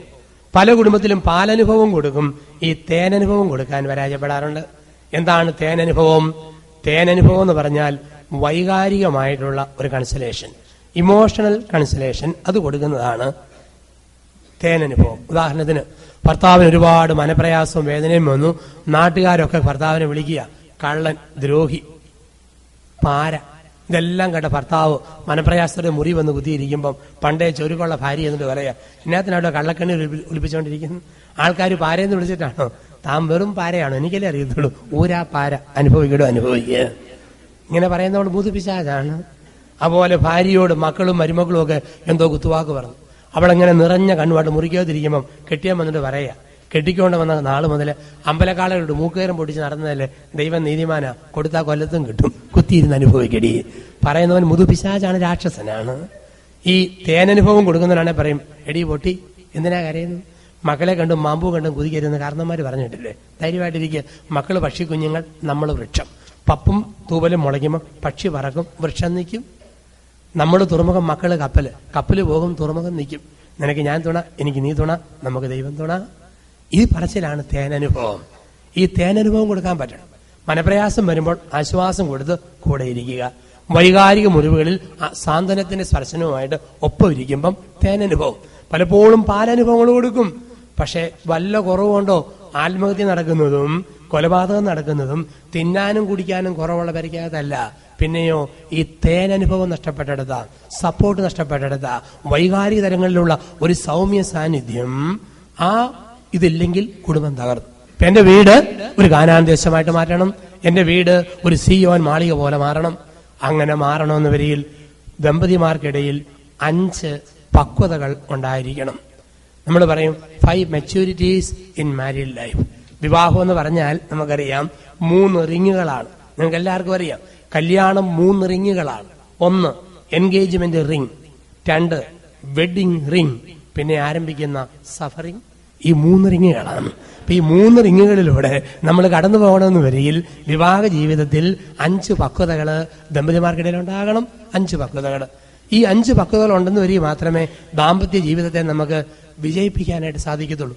1 ഫിസിക്കൽ മെച്യൂരിറ്റി, ശാരീരിക പക്വത. അതായത് ഒരു പുരുഷന്റേതായ ശരീരഘടനകളും അതോടൊപ്പം തന്നെ ഒരു കുഞ്ഞിനെ ജനിപ്പിക്കാനുള്ള സാധ്യതയുമുള്ള ഒരു പുരുഷന്റെ പ്രത്യേകത. വിവാഹത്തിന് ശേഷം മക്കൾ ഉണ്ടാവോ ഉണ്ടാതിരിക്കുകയോ ചെയ്യാം, അത് നമുക്ക് പറയാൻ പറ്റിയല്ല. പ്രത്യക്ഷത്തിലുള്ള പുരുഷഭാവങ്ങൾ മുഴുവൻ ഒരു പുരുഷന്, അതുപോലെ തന്നെ ഒരു സ്ത്രീയുടെ സ്ത്രൈണഭാവങ്ങളും ശരീരഘടനയും ഒരു സ്ത്രീക്ക്. അതിന് വിളിക്കുന്ന വാക്കാണ് ഫിസിക്കൽ മെച്യൂരിറ്റി. അത് എത്തുന്നത് നമ്മുടെയൊക്കെ ഇന്ത്യയുടെ ചിത്രത്തിൽ പറയുക, പുരുഷന് 21 വയസ്സും ഭാര്യയ്ക്ക് 18 വയസ്സും. അതാണ് വിവാഹ പ്രായത്തിന് നിശ്ചയിച്ചിരിക്കുന്ന സമയവും മറ്റുമൊക്കെ കാലങ്ങള്. അത് ആ പ്രകാരമാ വൈദ്യശാസ്ത്രത്തിൽ, മെഡിക്കൽ സയൻസിൽ ഒരു മെച്യൂരിറ്റി സ്റ്റേജ്, ഫിസിക്കൽ മെച്യൂരിറ്റി എന്ന് പറയാ. അപ്പൊ അത്രയെങ്കിലുമുള്ള പക്വത.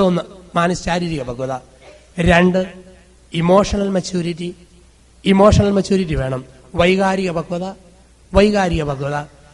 ക്ഷിപ്രകോപം വരുത്, എടുത്തുചാട്ട വരുത്. ഒരു ചെറിയ പ്രശ്നം വന്നു, കെട്ടിയോള് ഞാൻ തൂങ്ങിച്ചാകാൻ പോവാ, ഉടനെ ഇവനും ഞാനും കൂടെ പോന്നേക്കാം. ഈ രീതിയിലുള്ള വൈകാരിക പക്വതയില്ലായ്മ. ഒരു കൊച്ചു പ്രശ്നം വന്നു, ഉടനെ ചത്തേക്കാം. പിള്ളേരെ നോക്കി ഗുണമില്ലാതൊക്കെ മുടിഞ്ഞു പോകത്തേ ഉള്ളൂ. കെട്ടിയനെ നോക്കി കാലമാടൻ ഒടുങ്ങി പോകത്തേ ഉള്ളൂ. ഉടനെ നീ ചത്താൽ മതി, എനിക്ക് വേറെ കെട്ടാമായിരുന്നു. എന്തെല്ലാം അന്തസ്സില്ലാത്ത വർത്തമാനങ്ങളാ. ഇത് വൈകാരിക പക്വതയുടെ കുറവാണ്. ഒരു വൈകാരിക പക്വത ഉണ്ടെന്ന് വരിയിൽ ഓർക്കണം. ഒരപ്പന്റെ വില ഒരു ഭർത്താവിന്റെ നില, ഒരമ്മയുടെ ഡീസൻസി ഭാര്യയുടെ ഡിഗ്നിറ്റി. അല്ലാത്ത വാക്കുകൾ പോലും നമ്മൾ പറയരുത്. വൈകാരിക തലത്തിൽ പക്വതയുള്ളവരായിട്ട് ജീവിക്കുക. Emotional maturity. ഏതൊരു പ്രശ്നം വന്നാലും അതിനെ പക്വതയോടെ ഫേസ് ചെയ്യുക. ഏത് കുരിശ് വന്നാലും രണ്ടുപേരും ഒരുമിച്ച് ചെല്ലും. ഈ മാനസിക പക്വത കാണിച്ചയാളെ വൈകാരിക പക്വത കാണിച്ചവിടാ പരിശുദ്ധ അമ്മ യോസേപ്പ് പിതാവും ദേവാലയത്തിൽ മോനെ കാഴ്ചവെക്കാൻ പോയിട്ട് തിരിച്ചു വരുന്ന സമയത്ത് 12-ാം വയസ്സ് ദേവാലയം കാണിക്കാൻ കൊണ്ടുപോവുക ജെറുസലേം തിരുനാളിന്. തിരിച്ചു പോകുന്ന വഴി ഈശോയെ കണ്ടില്ല. ഈ വൈകാരിക പക്വത എനിക്ക് എന്തെല്ലാം കൂട്ടയടി നടക്കാൻ കണ്ടുമുട്ടിയപ്പം അല്ലെങ്കിലും തന്നെ കൂടെ എല്ലാത്തിനുമുള്ള ഒരു കൊച്ചിനെ പോലും നോക്കാൻ കഴിവില്ലാതെ മനുഷ്യൻ ആണാന്ന് പറഞ്ഞ് നടന്നാൽ മതി. ചെറുക്കനെ കണ്ടില്ലല്ലോ, മറിയത്തിന് തട്ടിക്കയറാം. നീ അല്ലേടി നോക്കണത്, എന്നെ അടുക്കുകയായിരുന്നു. മറിയത്തോട് തട്ടിക്കയറുന്ന യോസേപ്പ് പിതാവിന്. അത് യോസേപ്പ് പിതാവും മാതാവും ഒക്കെ എന്നും നല്ല ഐക്യത്തിലും സമാധാനത്തിലാണ് ജീവിച്ചിരുന്നത്. ഈ അടുത്ത കാലത്ത് ഇവരെക്കുറിച്ച് പ്രശ്നം ഉണ്ടാക്കിയത് നമ്മുടെ നാട്ടിലെ ആൾക്കാരാണ്, വണ്ടിക്കാരൊക്കെയാണ്. യോസേപ്പ് പിതാവിനെയും മാതാവിനെയും കൂടെ വേളം വെപ്പിക്കാൻ തുടങ്ങി.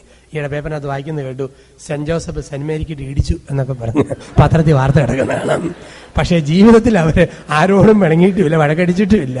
ഒരു നല്ല വൈകാരിക പക്വത അവരുടെ ഇടയിലുണ്ടായിരുന്നു. ബസ് സ്റ്റാൻഡിൽ അനൗൺസ്മെന്റ് കേൾക്കാനൊക്കെ നല്ല രസമല്ലേ? നമ്മുടെ നാട്ടിൽ ഏറ്റവും രസമുള്ള അനൗൺസ്മെന്റാ പറയുന്നത് കേൾക്കാം. സെന്റ് തോമസ് അൽഫോൻസായി ഉരുമി നിൽക്കാതെ അല്പകലം പാലിച്ച് പൊക്കോളാനൊക്കെ വിളിച്ചു പറയുന്നേക്കാം. അപ്പൊ ഇവര് തമ്മിൽ എന്നും ഒരു സ്നേഹത്തിന്റെ ലോകം ഉണ്ടായിരുന്നു, ഒരു പക്വതയുടെ ലോകം. ഇപ്പൊ ഈ പൊട്ടിത്തെറിയ ബഹളങ്ങളൊക്കെ നമ്മുടെ ഇടയിലാണ് വന്നിരിക്കുക. ഇപ്പൊ വൈകാരിക പക്വത, ഒരു ഇമോഷണൽ മെച്യൂരിറ്റി നമ്മുടെ ജീവിതത്തിൽ ഉണ്ടാകണം. 3, മെന്റൽ മെച്യൂരിറ്റി, മാനസിക പക്വത വേണം കുടുംബജീവിതത്തിൽ. ഒരു മാനസിക പക്വത എന്ന് പറഞ്ഞാൽ നിത്യസത്യങ്ങളെ ഉൾക്കൊള്ളാനുള്ള കഴിവ്. എന്തെല്ലാം ആകാം, എന്തെല്ലാം അരുത് എന്ന് നിശ്ചയിക്കാനുള്ള കഴിവ് വേണം. മാനസിക പക്വത. എല്ലാ സാധ്യതയുണ്ടെങ്കിലും എന്റെ വീട്ടിൽ ഇത്രയൊക്കെ മതി, ചെറുപറ എന്നുള്ള വർത്തമാന രീതികളും പൊട്ടിത്തെറിയും വൃത്തിയില്ലായ്മയും ഒക്കെ മക്കളെയും ഭർത്താവിനെയും സ്വാധീനിക്കുന്നെങ്കിൽ ഇത് എന്റെ ശരിയായ ഒരു ഇടപെടലല്ല, രീതിയല്ല എന്നോർത്ത് തിരുത്തുന്ന ഒരു സ്ത്രീയുടെ പക്വത, ഇതൊക്കെ മാനസിക പക്വതയാ. ചില സംസാരങ്ങൾ വേണ്ടെന്ന് വെക്കാൻ, ചില സന്ദർശനങ്ങൾ വേണ്ടെന്ന് വെക്കാൻ, ചില സുഹൃത്ത് ബന്ധങ്ങൾ ഉപേക്ഷിക്കാൻ തകർച്ച വരുമെങ്കിൽ ആ മെന്റൽ പവർ നമുക്ക് വേണം തീരുമാനമെടുക്കുക. ഇപ്പൊ മാനസിക പക്വത. ഇപ്പൊ 1 physical maturity, 2 emotional maturity and mental maturity, 4 religious maturity വേണം നമുക്ക് കുടുംബജീവിതം വിജയിക്കണമെങ്കിൽ. മതപരമായ ഒരു പക്വത വേണം നമുക്ക്, മതപക്വത, റിലീജിയസ് മെച്യൂരിറ്റി വളരെ പ്രധാനപ്പെട്ടതാണ്. ഞായറാഴ്ചയില്ലെങ്കിലും ഒരു സമൂഹം എന്ന രീതി ഞാൻ കുർബാന അർപ്പിക്കാൻ പോകണം. കാരണം നമ്മൾ സോഷ്യൽ ബീയിങ്സ് ആണ്, നമ്മൾ സമൂഹ ജീവിയാ. അതുപോലെ കൊച്ചു സമൂഹമാണ് വീട്. ഇപ്പൊ വീട്ടിൽ വേണം ഒരു സമൂഹക്രമം, അതാണ് കുടുംബ പ്രാർത്ഥന. ഭർത്താവും ഭാര്യ ഒരുമിച്ചുള്ള ദിവസങ്ങളിൽ തീർച്ചയായിട്ടും വൈകിട്ട് ഒരുമിച്ചുള്ളപ്പം ജോലി വെച്ച് നമുക്ക് അറിഞ്ഞുകൂടാ, ഒരുമിച്ചുണ്ടെങ്കിൽ ഒരു 20 മിനിറ്റ് സമയമെങ്കിലും ഒരുമിച്ചിരുന്ന് ഭർത്താവും ഭാര്യയും പ്രാർത്ഥിക്കണം. കുഞ്ഞുങ്ങളെ നിർബന്ധിച്ച് പ്രാർത്ഥിപ്പിക്കണം പ്രായപൂർത്തിയാകുന്നവരെ. പിന്നീട് അവർ തീരുമാനിക്കട്ടെ. കാരണം അവർക്ക് വേണ്ടി നമ്മൾ തീരുമാനം എടുക്കണം, അവരുടെ വഴിക്ക് നമ്മളെ വിടരുത്. അതൊരു സോഷ്യൽ മെച്യൂരിറ്റിയാണ് നമുക്ക്. അപ്പൊ ആ ഒരു മെച്യൂരിറ്റി നമുക്ക് ആവശ്യമാണ്. റിലീജിയസ് മെച്യൂരിറ്റി, മതപരമായൊരു പക്വത, പ്രാർത്ഥനയ്ക്ക്. ഞായറാഴ്ചകളിൽ കുർബാനയ്ക്ക് പോകുന്നതിൽ ഒരു നിർബന്ധ ബുദ്ധി നമ്മൾ പിടിക്കണം. പ്രാർത്ഥനയ്ക്ക് പ്രാധാന്യം കൊടുക്കണം, വേദപുസ്തക വായനയ്ക്ക്. അതുപോലെ തന്നെ നമ്മൾ മതപരമായ കാര്യങ്ങൾക്ക് നമ്മൾ കൊടുക്കുന്ന ഫൈനാൻഷ്യൽ സപ്പോർട്ട്, ഇതൊക്കെ നമ്മുടെ ജീവിതത്തിന്റെ ഭാഗമാണ്. Religious maturity. ഒരു ധ്യാനത്തിന് പോകുന്നു, ജീവിത പങ്കാളി പോകുന്നെങ്കിൽ അതിൽ പ്രോത്സാഹിപ്പിച്ച് വിടുക, മതപരമായ പക്വത. മറ്റൊരു പക്വത നമ്മുടെയൊക്കെ ജീവിതത്തിലുള്ളത് ഏറ്റവും പ്രധാനപ്പെട്ടത് ഒരു സോഷ്യൽ മെച്യൂരിറ്റിയും കൂടെ നമുക്ക് ആവശ്യമാണ്. സോഷ്യൽ മെച്യൂരിറ്റി കുടുംബജീവിതത്തിൽ. ഭാര്യയുടെ വീട്ടുകാർ ഇഷ്ടം പോലെ കയറി വരും, വരട്ടെ, നഷ്ടങ്ങൾ സഹിച്ചാലും എനിക്ക് ദൈവം തന്നവളാണ് ജീവിത പങ്കാളി. അവളുടെ വീട്ടുകാർ വരുന്നവരുണ്ടാകുന്ന ചെലവും ബുദ്ധിമുട്ടുകളും ഞാനെന്ന ഭർത്താവ് ഉൾക്കൊള്ളണം. ഭർത്താവിന്റെ വീട്ടുകാർ കയറി വരുമ്പോഴത്തേക്ക് സന്തോഷത്തോടെ അവരെ ശുശ്രൂഷിക്കണം. അതൊക്കെ ഒരു സോഷ്യൽ മെച്യൂരിറ്റിയുടെ ഭാഗമാണ്. പിരിവുകാർ വരുമ്പോഴും നമ്മൾ പേടിപ്പിച്ച് ഓടിക്കുകയല്ല, ഇല്ലെങ്കിൽ തന്മയമായിട്ട് തന്നെ പറഞ്ഞുവിടാനെങ്കിൽ നമ്മൾ പഠിക്കുക. ഒരു സമൂഹത്തിന്റെ പല മേഖലകളിലും നമ്മൾ എത്തുക എന്നുള്ളതാണ് സോഷ്യലായിട്ടുള്ള ഒരു ഗ്രൂപ്പ് ഗെറ്റ് ടുഗദർ. അവിടെയൊക്കെ നമ്മൾ ഭാര്യ ഒരുമിച്ച് പോവുക, ഭർത്താവ് ഒരുമിച്ച് പോവുക. അല്ലെങ്കിൽ നീ പൊക്കോടി. ചില പെണ്ണുങ്ങളെ കാണാം ഭർത്താവ് ഉണ്ടെങ്കിലും ജീവിച്ചിരിക്കുന്ന വിധവകളെ കണ്ടിട്ടുണ്ട്. വിധവകൾ പള്ളിയിലും മറ്റും ധ്യാനം നടത്തുമ്പോഴത്തേക്ക് ഞങ്ങൾ പറയും, നിങ്ങൾ ഒരുമിച്ച് വരണം. 99% പേരും ധ്യാനത്തിന് ഒരുമിച്ച് വരും. അവസാനം ശനിയാഴ്ച രാവിലെ ഭാര്യ ഭർത്താക്കന്മാരെ കൈപിടിപ്പിച്ചുകൊണ്ട് വിവാഹ വാഗ്ദാനം നവീകരിക്കും. അപ്പൊ നിങ്ങൾ രണ്ടുപേരും അടുത്തടുത്ത് നിൽക്കണമെന്ന് പറയും. ഒരുപാട് പെണ്ണുങ്ങളുണ്ട്, കെട്ടിയവനുണ്ടെങ്കിലും ജീവിച്ചിരിക്കുന്ന വിധവകള്. യഥാർത്ഥ നല്ല മാതൃകാ ഭാര്യ ഭർത്താക്കന്മാരൊക്കെ പരസ്പരം കയ്യെ പിടിച്ച് കുർബാനയ്ക്ക് ഇങ്ങനെ വിധവാഗ്ദാനം നടത്തുമ്പോഴത്തേക്ക് ചില പെണ്ണുങ്ങൾ പിന്നെ പോയി പള്ളിയുടെ ജനലിന്റെ കമ്പിയെ പോയി പിടിക്കും. കാരണം കെട്ടിയവന്റെ കയ്യെ പിടിക്കുന്നതിനേക്കാൾ ഭേദം കമ്പിയെ പിടിക്കുന്ന, കമ്പിക്ക് അല്പം കൂടെ മയമുണ്ട്, അതിനേക്കാൾ കട്ടിയ. അപ്പൊ നമുക്കൊരു പക്വത നമ്മൾ പറയുക. ഒരു social maturity, religious maturity, emotional maturity, അതോടൊപ്പം തന്നെ നമ്മുടെ ജീവിതത്തിലുള്ള ഒരു ഫിസിക്കൽ മെച്യൂരിറ്റി. അപ്പൊ ഇങ്ങനെയുള്ള പക്വതകളിലൂടെ നമ്മൾ കടന്നു പോവുക എന്ന് പറയുക. ഈ പക്വതകളൊക്കെയാണ് കുടുംബജീവിതത്തിന്റെ വിജയം എന്ന് പറയുക. അതുകൊണ്ട് പറയാറുണ്ട്, കുടുംബത്തിന്റെ ജീവിതം എന്ന് പറഞ്ഞാൽ 5 വീകൾ എന്നാണ് പറയുക. 5 വീകളിലാണ് കുടുംബത്തിന്റെ വിജയം എന്ന് പറയുക. എന്തെല്ലാമാ? 1 വിനയം. വിനയം. എഫേസ്യൂസ് ലേഖനത്തിന്റെ 5-ാം അധ്യായത്തിൽ 22 മുതലുള്ള വാക്യങ്ങൾ നമ്മൾ വായിക്കും. ഇക്കാരണത്താൽ പുരുഷൻ മാതാപിതാക്കളെ വിട്ട് ഭാര്യയോട് ചേരും, സ്ത്രീ മാതാപിതാക്കളെ വിട്ട് ഭർത്താവിനോട് ചേരും. വിനയം. ദൈവമായവൻ മനുഷ്യനായി താന്നതുപോലെ ഒരു സ്ത്രീയായ ഞാൻ എന്റെ ഭർത്താവിന് വേണ്ടി താഴണം, ഒരു പുരുഷനായ ഞാൻ എന്റെ ഭാര്യയ്ക്ക് വേണ്ടി താഴണം. വിനയം. ആ വിനയം കുടുംബത്തിൽ വളരെ പ്രധാനപ്പെട്ടതാ. പലതും നമുക്കറിയാം, പക്ഷെ തലക്കനവും ജാടകളും തോന്നുമ്പം മനഃപൂർവ്വം താഴാൻ ഒരു ഭാര്യ പഠിക്കുക, താഴാൻ ഒരു ഭർത്താവ് പഠിക്കുക, കുടുംബത്തിന്റെ വിജയത്തിന് വേണ്ടി. ഒന്ന് വിനയം, രണ്ട് വിധേയത്വം. വിധേയത്വം. ഒരു ഭർത്താവിന് എല്ലാ കാര്യങ്ങളും അറിയാം. ഭാരതീയ പശ്ചാത്തലത്തില് ഒത്തിരിയേറെ ഉയർന്നു നിൽക്കുന്നവനും പുരുഷനുമാണ് നമ്മുടെ ഇന്ത്യൻ പശ്ചാത്തലത്തില്. പക്ഷെ നമ്മൾ കുടുംബത്തിന്റെ വിജയത്തിന്, വിവാഹം ഒരുമിച്ചുള്ള ജീവിതം ആരംഭിക്കുമ്പം ഒത്തിരിയേറെ കാര്യങ്ങളിൽ ഭാര്യയുടെ മുമ്പിൽ ഒരു വിധേയത്വമുള്ള ഭർത്താവ്, പണമിടപാടുകളിലും മറ്റെല്ലാ ബന്ധങ്ങളിലും സ്വന്തക്കാരെ സഹായിക്കുന്നതിലും ഒക്കെയുള്ള ഒരു വിധേയത്വം വേണം ഭാര്യയുമായിട്ട്. പോലെ ഭാര്യയ്ക്കാണേലും എത്ര ശമ്പള കൂടുതലുള്ള ഒരു സ്ത്രീ ആണെങ്കിലും ശരി, ഭർത്താവിന് മുമ്പിൽ ഒരു വിധേയത്വം, ഒരു കീഴ്വഴക്കം ആവശ്യമാണ്. അപ്പൊ ഒന്ന് വിനയം, രണ്ട് വിധേയത്വം, മൂന്ന് വളരെ പ്രധാനപ്പെട്ട കാര്യമാണ് വിവേകം. വിവേകം. വിവേകം അല്ലെ വിവരം എന്നൊക്കെ പറയും. ചില ആൾക്കാർ ധ്യാനങ്ങളൊക്കെ കൂടും, എല്ലാ ധ്യാനവും കൂടും, സകലമാന വരങ്ങളും കിട്ടും, അടിസ്ഥാനപരമായ വിവരം ഒഴികെ ബാക്കി എല്ലാ വരമുള്ള ആൾക്കാരുണ്ട്. ഈ വിവരവും വിവേകവും വളരെ പ്രധാനപ്പെട്ടതാണ്. വിവേകമില്ലാത്ത വർത്തമാനം ഭാര്യയോട് പറയരുത്, വിവേകമില്ലാത്ത സംസാരം ഭാര്യയോട് പറയരുത്, ഭാര്യ ഭർത്താവിനോടും പറയരുത്. വിവേകമില്ലാത്ത രീതി. ഒന്നെങ്കിൽ എന്തെങ്കിലും പറയുമ്പോഴത്തേക്ക് ഭാര്യയുടെ വീട്ടുകാരെ കുറിച്ച് മൊത്തം താത്തി പറയുക. വിവരമില്ലാത്ത കെട്ടിയവനാ അങ്ങനെയുള്ള വാക്ക് പറയുക. അല്ലെങ്കിൽ ഭർത്താവിന്റെ കുടുംബത്തെ, അപ്പനെയും അമ്മയും പെങ്ങന്മാരെ കുറിച്ചെല്ലാം തോന്നുന്നൊക്കെ വിളിച്ച് പറയുക. അത് വിവേകമില്ലാത്ത സ്ത്രീയാ. വിവേകമുണ്ടോ കുടുംബജീവിതത്തിൽ? വിവേകമുണ്ടെന്ന വരിയിൽ മനപ്രയാസം ഉണ്ടാക്കുന്ന ഒരു വാക്കും മനഃപൂർവ്വം പറയുകയില്ല. പറയാൻ തോന്നിയാലും ഉള്ളിൽ ഒതുക്കി പ്രാർത്ഥനാ വിഷയമാക്കി മാറ്റും. കെട്ടിയവനാണെങ്കിൽ ഭാര്യ മീൻ വെട്ടിക്കൊണ്ടിരിക്കുന്ന ഭാര്യ, വലിയ പണക്കാരി പെണ്ണ്, അവൾ മീൻ വെട്ടിക്കൊണ്ടിരുന്നപ്പോൾ അറിയാതെ വലതുകൈയുടെ ചൂണ്ടുവരലൊന്ന് മുറിഞ്ഞു. ചെറുപ്പക്കാരി പെണ്ണ് രക്തം ഇങ്ങനെ ചീറ്റാൻ തുടങ്ങി. അപ്പം കെട്ടിയവൻ മംഗളമാരിയും വായിച്ച് ഇങ്ങനെ കട്ടിലേക്ക് കിടക്കുക. അവൾ ഓടി വന്ന് പറഞ്ഞു, ചേട്ടാ എന്റെ വിരല് മുറിഞ്ഞ് ചോര വരുന്നതെന്ന്. അവൻ തറയെ വീഴാതെ നോക്കിക്കോണം കേട്ടോ എന്ന് പറഞ്ഞു. അവളാണെങ്കിൽ ഏതാണ്ട് 3-4 ലോകമഹായുദ്ധം പോലെ ഈ ചോരയും കൊണ്ട് വരുന്നത്. അവൻ പറഞ്ഞ വാക്ക് തറ വീഴാതെ നോക്കിക്കോണം കേട്ടോ. അവിടുന്ന് അകന്നതാ മനസ്സ്. അതേസമയത്ത് അയ്യോടി ഒത്തിരി പറഞ്ഞു, ഞാൻ വെച്ച് കെട്ടി തരാമല്ലോ എന്ന് പറഞ്ഞു ഒന്ന് എഴുന്നേറ്റ് അടുത്ത് എന്നാൽ തീർക്കാവുന്ന പ്രശ്നമേ ഉള്ളൂ. മനസ്സകലുക. വിവാഹത്തിന്റെ ആദ്യ കാലങ്ങളിൽ വിവേകമില്ലാത്ത സംസാര രീതികൾ ചിലപ്പോഴൊക്കെ സംഭവിക്കുന്ന നമുക്കറിയാം. കല്യാണത്തിന് മുമ്പ് ബഹുരസമാണ് ജീവിതം എന്നൊക്കെ പറയുന്നത്, വളരെ രസം. വിവാഹത്തിന് മുമ്പ് ഇത്രമാത്രം രസമാണ് കുടുംബത്തിലൊക്കെ ആണെന്ന് വരിയിലും ഒരു സ്ത്രീയുടെ ഒരുത്തി പറഞ്ഞു, എന്റെ അച്ഛ പ്രേമിച്ചിരുന്ന കാലഘട്ടത്തിൽ എന്റെ കൈയുടെ മുട്ടിന് കീഴെ ഒരു മറുകുണ്ടായിരുന്നു. ചേട്ടൻ എപ്പോഴും പറയും ആ മറുകനെ കുറിച്ച്. ആ മറുകൊരു അഴകാടി, മറുകനെ കുറിച്ച് കവിത എഴുതി, മറുകനെ കുറിച്ച് ലേഖനം എഴുതി, ചെറുകഥ എഴുതി, ഉപന്യാസം എഴുതി. എന്റെ അച്ഛൻ ഇപ്പം വെള്ളപ്പാണ്ട അതുപോലും കണ്ടിട്ടില്ല. പണ്ടും മറുക് മഹാ അത്ഭുതമായിരുന്നു. ഇപ്പം മൊത്തം തൊലി വെളുത്തിട്ട് പോലും തിരിച്ചറിയത്തില്ല. അപ്പൊ അങ്ങനെയുള്ള കാലഘട്ടങ്ങളുണ്ട്.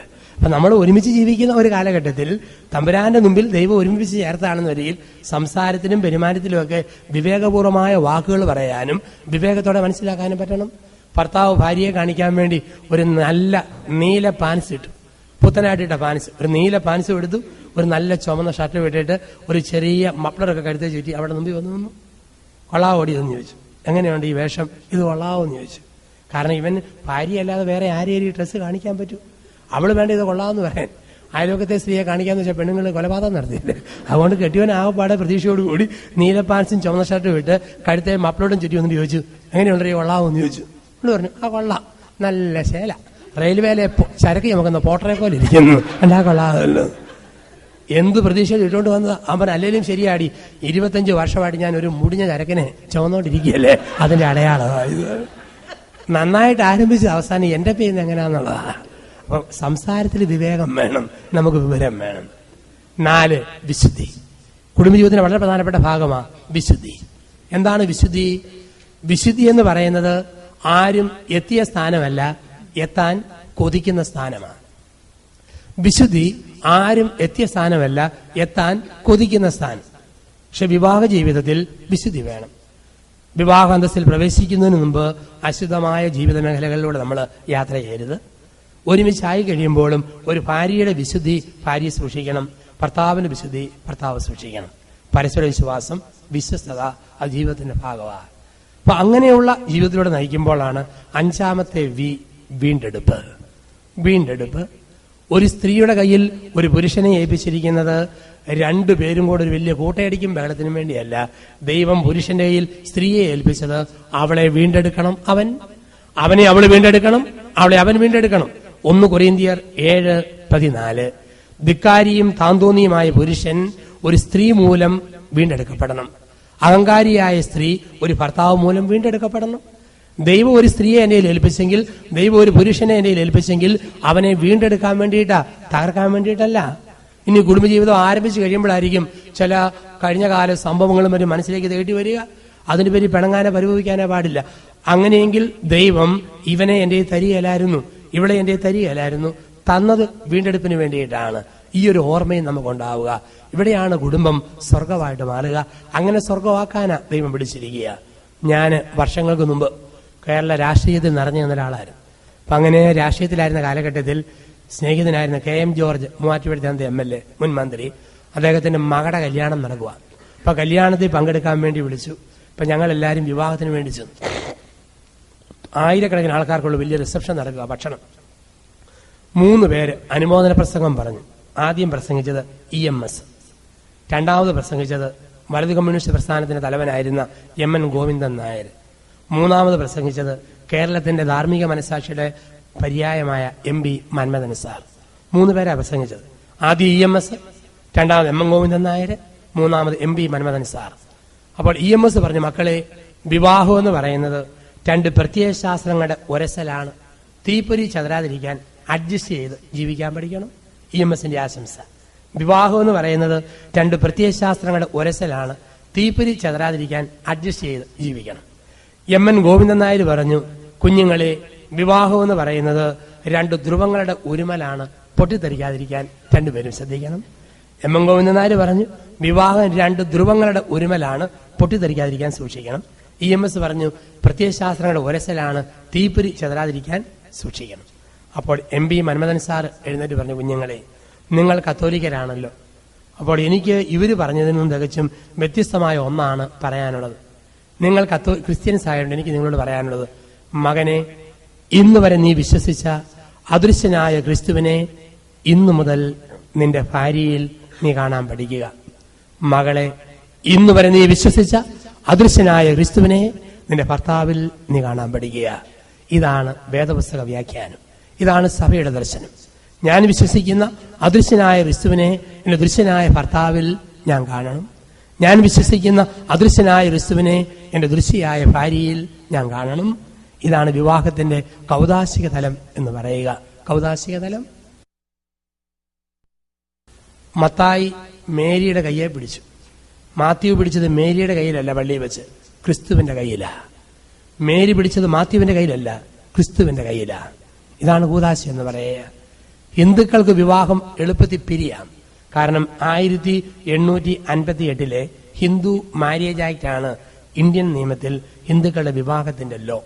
ഹിന്ദു മാര്യേജ് ആക്ടിൽ വിവാഹം ഒരു സിവിൽ കോൺട്രാക്റ്റാ. കോൺട്രാക്റ്റിന്റെ നിയമപ്രകാരം ഒരു കക്ഷി വേണ്ടെന്ന് വെച്ചാൽ ഓട്ടോമാറ്റിക് ആയിട്ട് കോൺട്രാക്ട് നിന്നു പോകും. ഒരാൾ പിൻവലിഞ്ഞാൽ മറ്റേ കക്ഷി അത് തീർന്നു പോവുക. അത് ഒരു കോൺട്രാക്ട് മാത്രമാണ്. എളുപ്പത്തിൽ വിവാഹമോചനം കിട്ടും. മുസ്ലിങ്ങൾക്ക് ശരീഅത്ത് നിയമമാണ്, വ്യക്തി നിയമം. മുസ്ലിം വ്യക്തി നിയമപ്രകാരം പോറ്റാൻ കഴിവുള്ള മുസൽമാന് 4 ഭാര്യയെ ഒരേ സമയം വെച്ചുകൊണ്ടിരിക്കാം. 4 ഭാര്യമാരെ. ഇനി 5ാമത് ഒരുത്തിയെ കൂടെ എക്സ്ട്രാ സൂക്ഷിക്കണോ? 4ാമത് കെട്ടിയവരുടെ തലയെ കൈവച്ചിട്ട് 3 പ്രാവശ്യം തലാഖ് തലാഖ് തലാഖ് എന്ന് ചൊല്ലിയാൽ തലയെ കയറി അവളെ ഇറക്കി വിട്ടിട്ട് 5ാമത്തെ അഡീഷണൽ ഭാര്യയായിട്ട് കൂട്ടത്തിൽ സൂക്ഷിക്കാം. ഒരെണ്ണം പുറത്ത് എക്സ്ട്രാ നിന്നാലും രേഖാമൂലം 4 എണ്ണം. എളുപ്പമാണ് ഇവർക്കത്. അവിടെ രീതികൾ അത്രയേ ഉള്ളൂ. ഞാൻ ഒമാനിൽ ധ്യാനിപ്പിക്കുകയായിരുന്നു കുറേ നാൾ മുമ്പ്. അവിടെ വെച്ച് കണ്ടു, ഒമാന്റെ ദേശീയ ദിനത്തിലും രാജാവിന്റെ ജന്മദിനത്തിലും പെണ്ണുങ്ങളെ ലേലം വിളിക്കും. അതായത് ഏതെങ്കിലും ചെറിയ തെറ്റിനോ മറ്റോ അബദ്ധം പറ്റി ജയിലിൽ പോയ പെണ്ണുങ്ങളെ പിന്നെ അവരുടെ പാരമ്പര്യത്തിൽ വീട്ടിലേക്ക് കൊണ്ടുപോവുകയല്ല. അങ്ങനെ വീട്ടിലേക്ക് കൊണ്ടുപോകാത്ത ദിവസം പൊതു സ്വാതന്ത്ര്യ ദിനത്തിൽ ലേലം വിളിക്കുക, മിടുക്കരി പെൺപിള്ളേരും മറ്റുമൊക്കെ. അപ്പോൾ അവിടെ പെണ്ണ് കെട്ടുക വലിയ പാടാ. കാരണം ഈ പെണ്ണിന്റെ അമ്മയ്ക്ക് 5-10 ലക്ഷം രൂപ കൊടുത്താലേ ഒരു പെണ്ണിനെ കിട്ടുകയുള്ളൂ. അല്ലാണ്ട് പെണ്ണിന്റെ വീട്ടുകാരെ ആണുങ്ങൾക്കല്ല കൊടുക്കുക. അവിടെ സ്ത്രീക്കാണ് കാശുള്ളത്, സ്ത്രീയുടെ വീട്ടുകാർക്കാണ് കൊടുക്കണം. അവനെ കാശില്ല. അപ്പം കാശ് കുറഞ്ഞവരൊക്കെ ഒരു പെണ്ണിനെ കിട്ടാൻ വേണ്ടി ലേലം പിടിച്ചുകൊണ്ട് പോകും. ഒരു ചെറിയ തുകയ്ക്ക് കിട്ടും. അങ്ങനെ നിസ്വ എന്ന് പറയുന്ന സ്ഥലത്ത് ലേലം പിടി നടക്കുക. ലേലം പിടിച്ചപ്പോൾ സമ്പന്നനായ ഒരു അറബി വന്നിട്ട് 20 വയസ്സ് പ്രായമുള്ള ഒരു ചെറുപ്പക്കാരി പെണ്ണിനെ ചെറിയ തുകയ്ക്ക് ലേലം പിടിച്ചുകൊണ്ട് പോയി. ഇയാളുടെ മോന് കെട്ടണം. മോൻ നോക്കിയിട്ട് ഒത്തയാളെ കിട്ടുന്നില്ല. അവൻ വന്ന് 20കാരുടെ അമ്മയെ അവനും വന്ന് പിടിച്ചോണ്ട് പോയി. അപ്പൊ അപ്പം മോളെയും കൊണ്ട് പോയി, മോൻ അമ്മയും കൊണ്ട് പോയി. ഇന്നും കൊണ്ട് രീതി ഒമാനി വെച്ച് കണ്ടൊരു കാഴ്ച ഒരു ദേശത്ത്.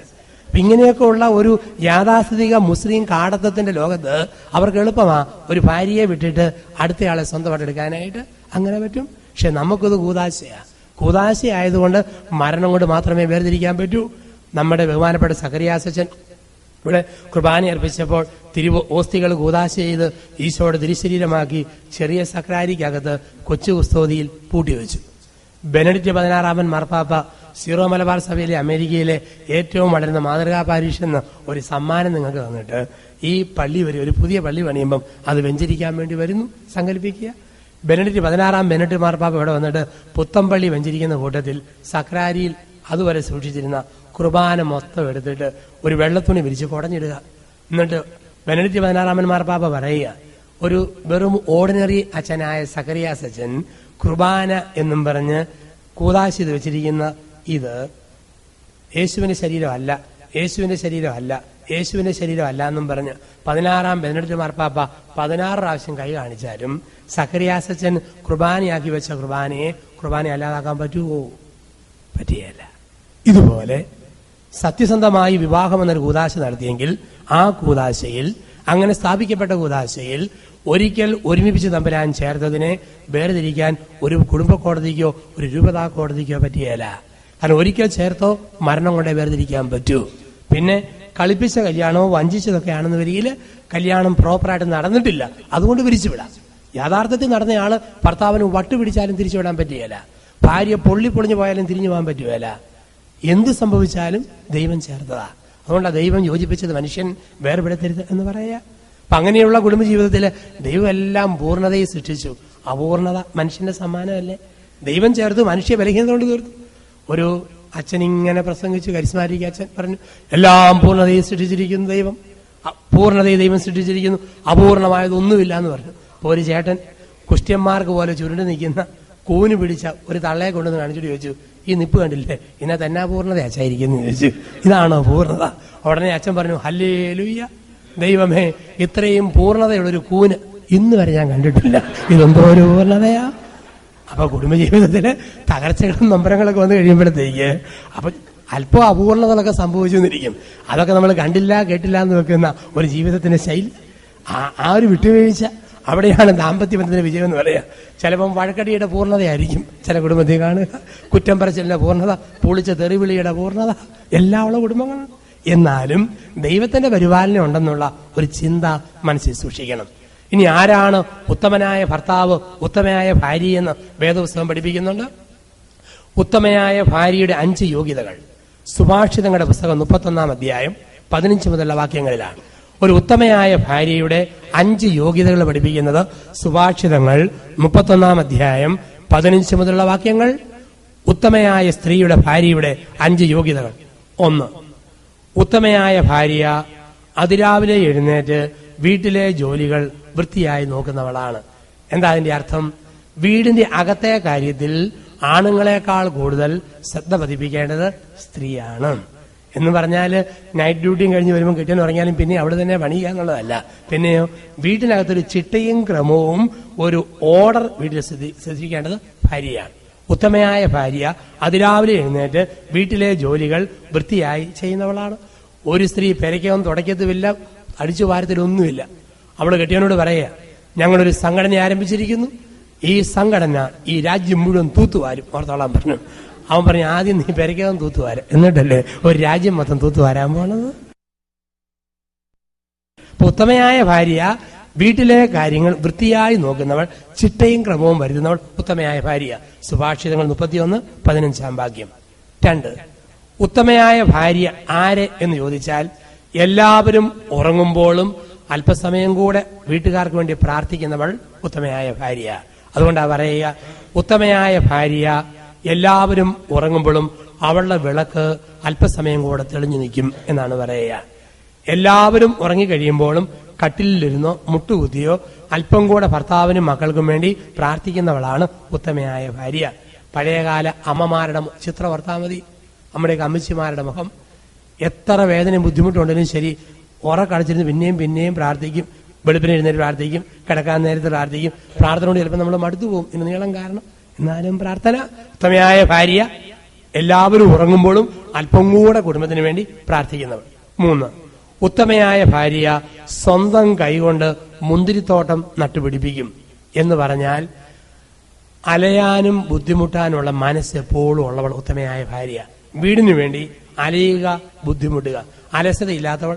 കുറച്ച് പണം കൊണ്ട് ഇനി ലാവിഷായിട്ട് അടിച്ചു പൊളിക്കുക, ആ രീതിയില്ല. ഇഷ്ടം പോലെ പണമുണ്ട്, ആഡംബര വസ്തുക്കളും അലങ്കാര വസ്തുക്കളും മേടിച്ചിട്ട് ജാട കാണിച്ച് ജീവിക്കുക, ഇതൊന്നുമില്ല. പരമാവധി ശേഖരിക്കും, കുടുംബത്തിനും വീട്ടുകാർക്കും വേണ്ടി നിലകൊണ്ടുകൊണ്ട് കഷ്ടപ്പെടാനുള്ള മനസ്സ് എപ്പോഴും സൂക്ഷിക്കുന്നവൾ ഉത്തമയായ ഭാര്യ. 4, ഉത്തമയായ ഭാര്യ വായ് തുറന്നാൽ നല്ലതേ പറയൂ. ഉത്തമയായ ഭാര്യ വാ തുറന്നാൽ നല്ലതേ പറയൂ.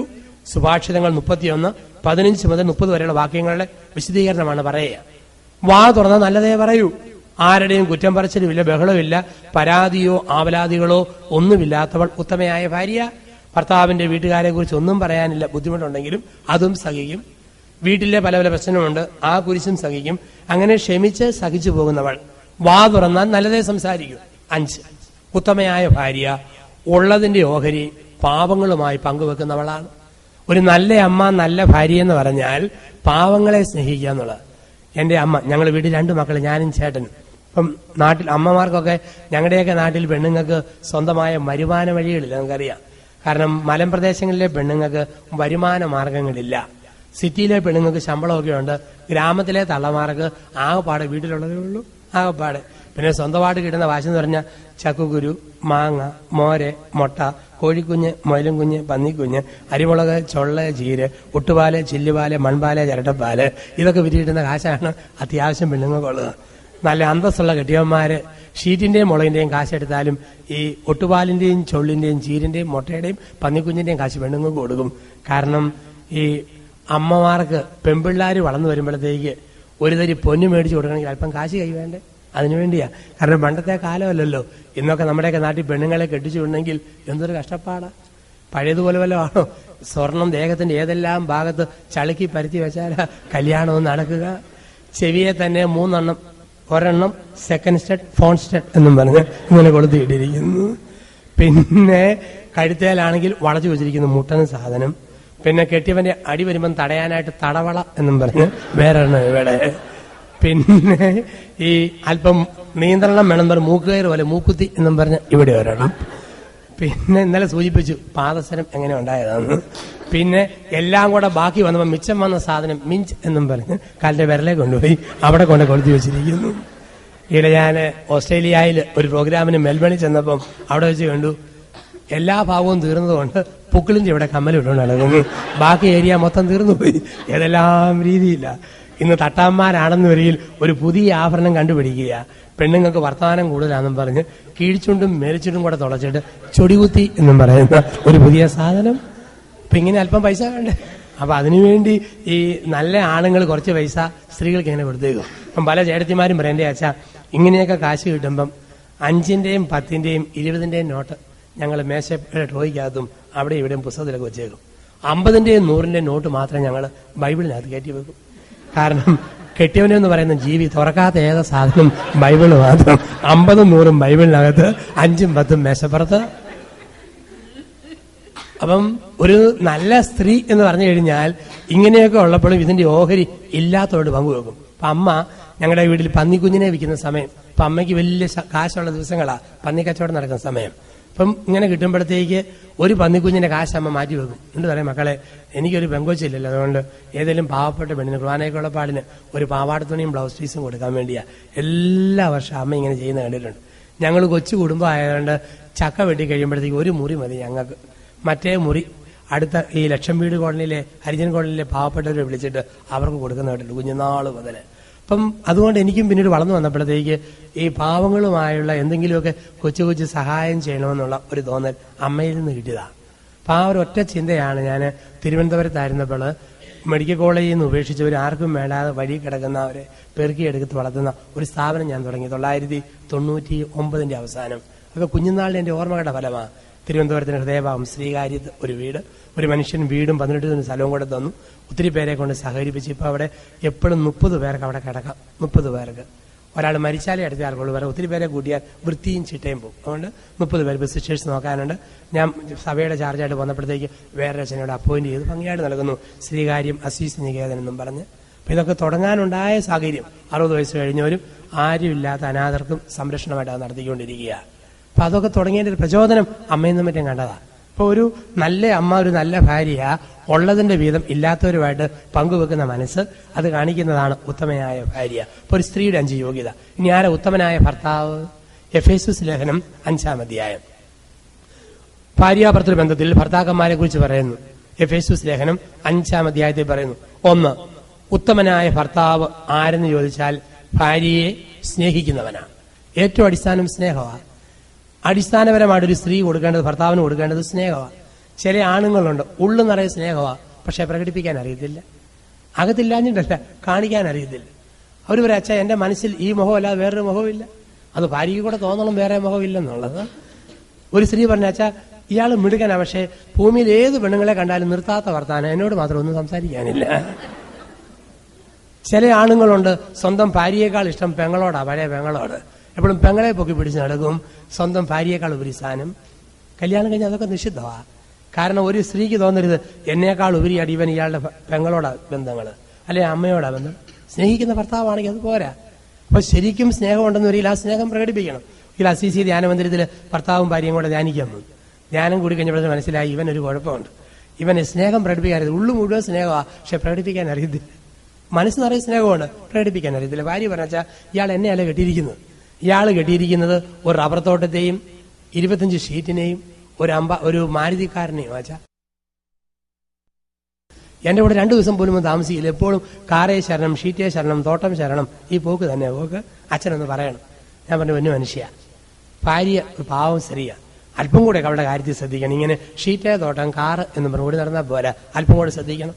എന്നാൽ അയാൾ പറഞ്ഞു, പൊട്ടച്ചവത്താലി, അവൾക്ക് വല്ല വിവരമുണ്ടോ? വെച്ചാൽ അവൾക്ക് എന്നാത്തിന്റെ കുറവാച്ചാ. ഡെയിലി 10 ഷീറ്റ് അവളുടെ പേര്, ഒരു അംബാസിഡർ കാറ്, സമർത്ഥനായ ഒരു ഡ്രൈവർ, ഒരു കുറവും ഞാൻ വരുത്തിയിട്ടില്ല. ഞാൻ പറഞ്ഞു, അതാ കുറവ്, ഡ്രൈവർ പോരാ, നീ തന്നെ വേണം, ഇതാണ് പ്രശ്നം. അപ്പൊ ഈ സ്നേഹം ഉള്ളി വെച്ചാൽ പോരാ, അത് പ്രകടിപ്പിക്കണം, അത് കാണിക്കാനും പഠിക്കണം എന്നുള്ളതാണ്. ഉത്തമനായ ഭർത്താവ് ഭാര്യയെ സ്നേഹിക്കുന്നവനാണ്. ഉത്തമനായ ഭർത്താവ് ഭാര്യയെ സ്നേഹിക്കുന്നവനാണ്. 2, ഉത്തമനായ ഭർത്താവ് ഭാര്യയെ വളർത്തുന്നവനാണ്. ഭാര്യയെ വളർത്തുന്നവനാണ് ഉത്തമനായ ഭർത്താവ്.